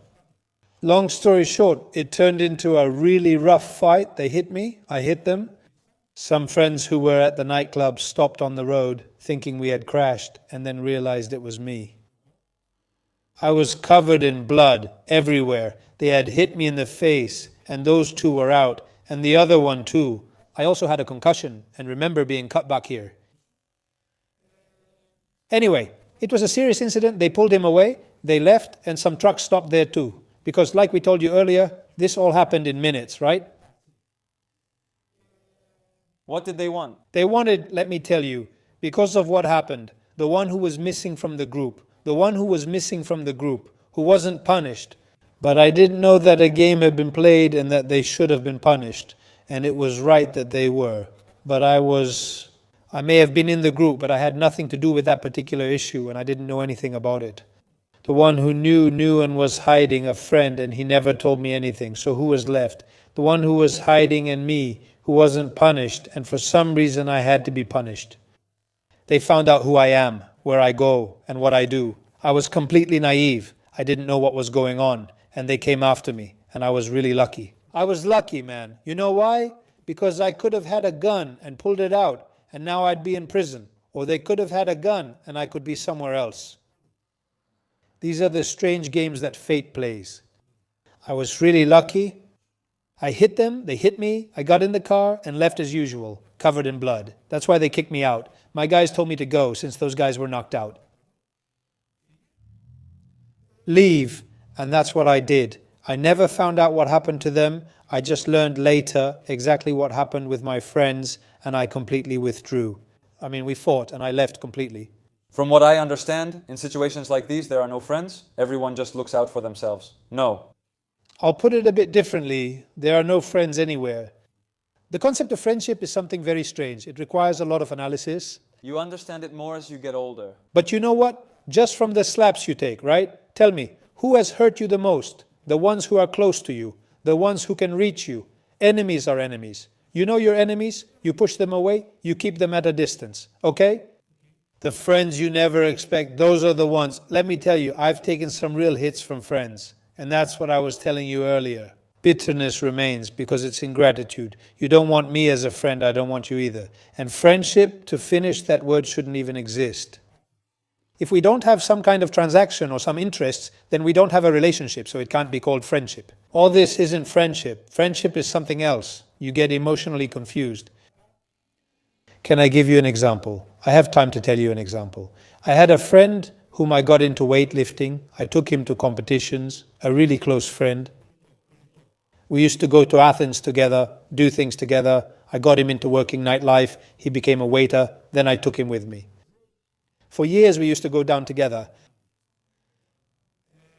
There were misunderstandings. We had our problems. We broke up, got back together, all that. But we had an intense life, really intense.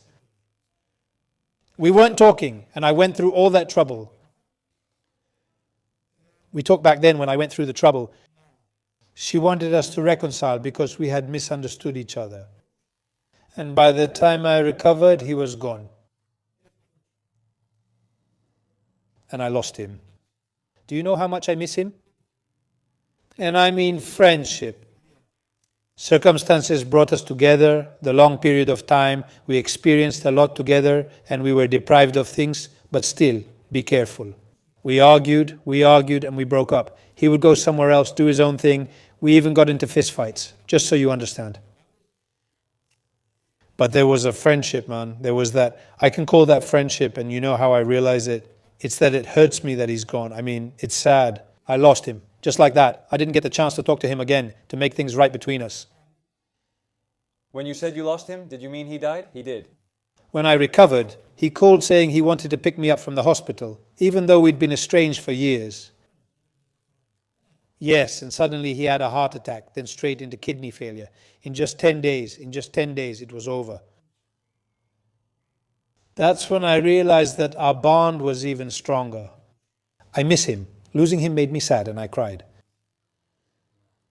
I mean, it brings out something different in you. It wasn't what we were saying before about interests. Maybe there were interests. Okay, but the circumstances had brought us close and we didn't realize it.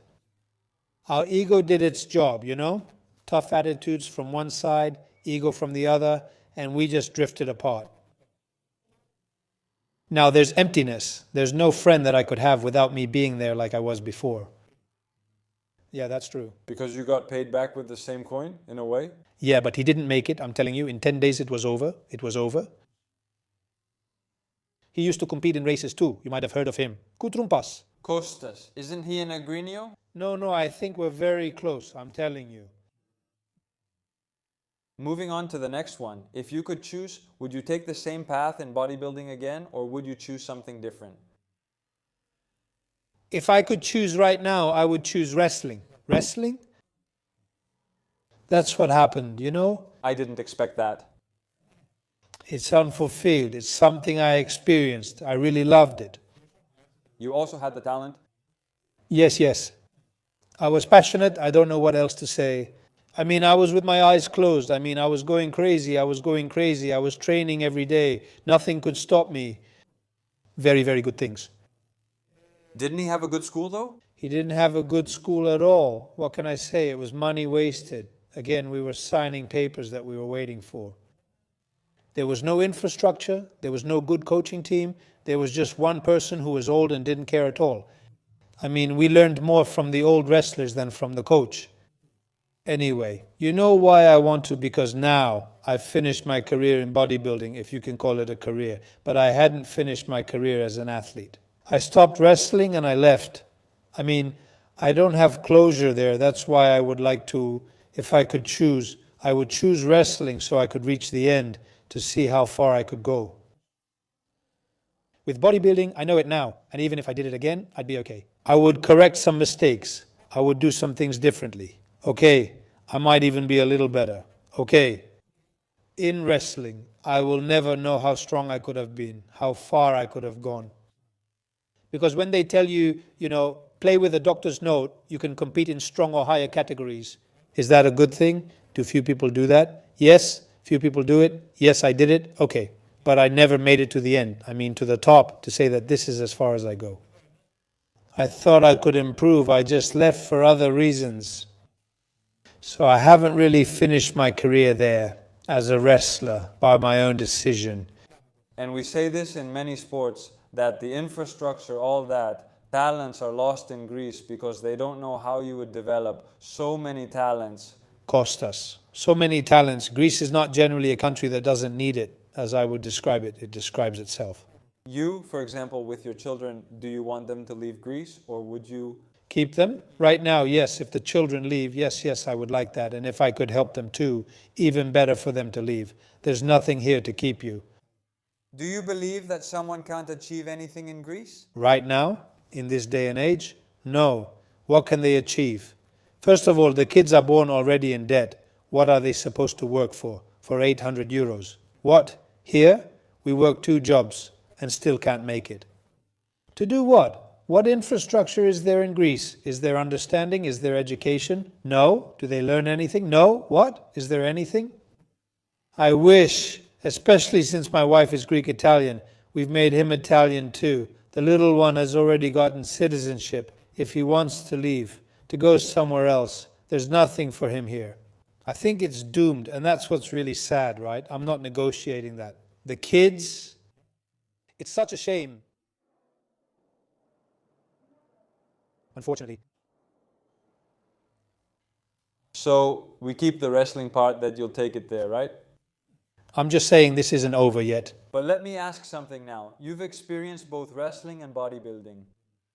Which do you think was more difficult? Or do they each have their differences? Look, the difficulty is different. Do you know what's hard about bodybuilding? That your best, your greatest opponent is yourself. That's the hard part. In wrestling, you'll get hit, build physical condition, learn, and test yourself by wrestling. That's where it's hard. You have to deal with psychology, pharmacology, dietetics, training systems. It's a much more multidimensional sport. Yes. But that's true. Plus it wears you down psychologically. All this deprivation, all this hardship, all the psychological and physical abuse doesn't lead to a good outcome. Yeah, but which one is more unhealthy? Bodybuilding. We started as something perfect, but it comes with a price. There's the cash register, which at some point... Isn't that the case with everything, though? Yes, it's in everything, but not everything is included. Be careful, because it's a tough sport. Be careful with wrestling. It doesn't reach your body to the extreme, to completely destroy it, to mess up its hormones, to deprive it of things, and so on.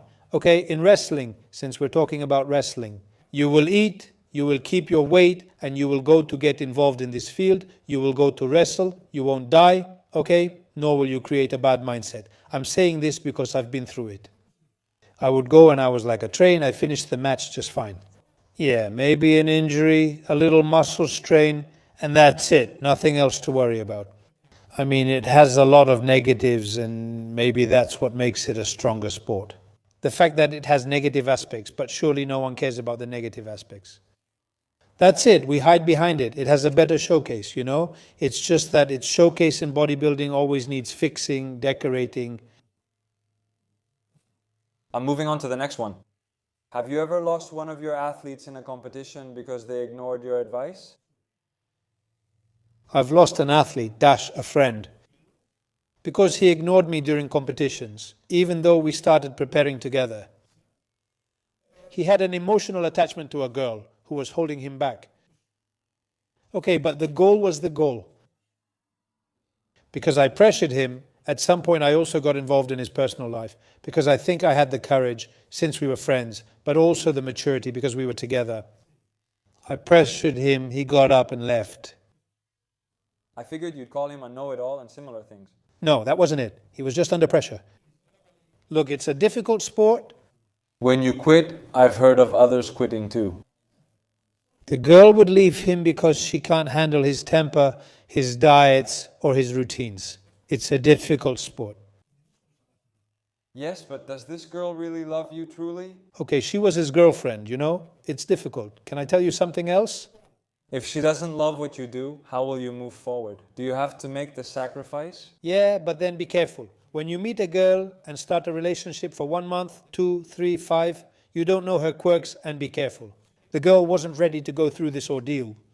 Just because I'm a psychopath and I want to do crazy extreme things, the other person isn't obligated to do them. You understand? And they're not obligated to handle it. When I get upset, let's say, because the pen is blue, over the smallest thing, even though that's not really the problem, it's other things that are bothering me. You know what I mean? Why should the other person have to put up with it? They love you, we're not saying they don't love you, but it's hard for someone else to handle your mentality. I'll tell you one thing. In the last few years that I was with my wife, our youngest, the second one was born, and I was going to competitions. She was working at the gym. She had the baby, just a few days old, in her arms, and she was making my meals for me. I'd come home and see her holding the baby, making my meals. Do you know how important that was? Do you know how much it helped me? I wouldn't be any of what I am if it weren't for that process, if it weren't for that person. Very much. And she was by my side at all the competitions, right? Abroad, everywhere. I never missed anything. She had me there. And that was really an asset, an advantage. To have your person understand you and try to support you in everything. Do you know how hard that is? It's hard. And the other person, I repeat, is not obligated. It's very negative to be a bodybuilder and not have a family, or even to have a serious relationship. Do you understand? They have to get into your mindset too. And if not, at least they've tried. But what you said earlier is that, someone will get both the positives and the negatives. Of course it's not, but that's how these things are. You're just saying not to have it to the extreme, right? I'm not sure, isn't that right? Just like you would see it the other way around.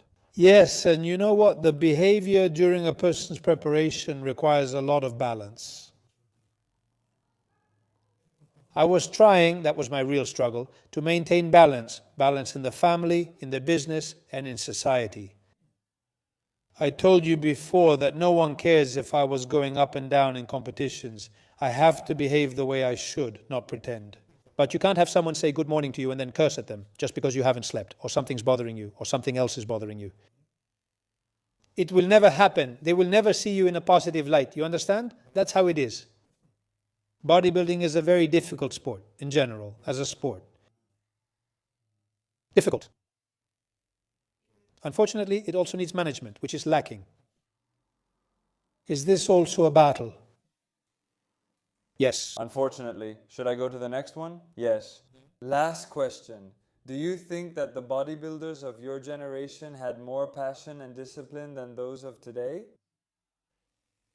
I think yes, there was, because it was different. Kerry, let me say it, and I say this in what sense? First of all, there wasn't all this vast knowledge, there was no internet, the information was very limited. So with less information, they struggled more. And I think that this whole process gave them all of that. Now, for sure, this generation has an advantage, though, because you have know-how at any given moment. You can find anything you want online, any information or resource. You have a coach, to make it clear. You have an advisor, the internet. This is important, and if you manage it properly, I think you'll gain a lot of positive things.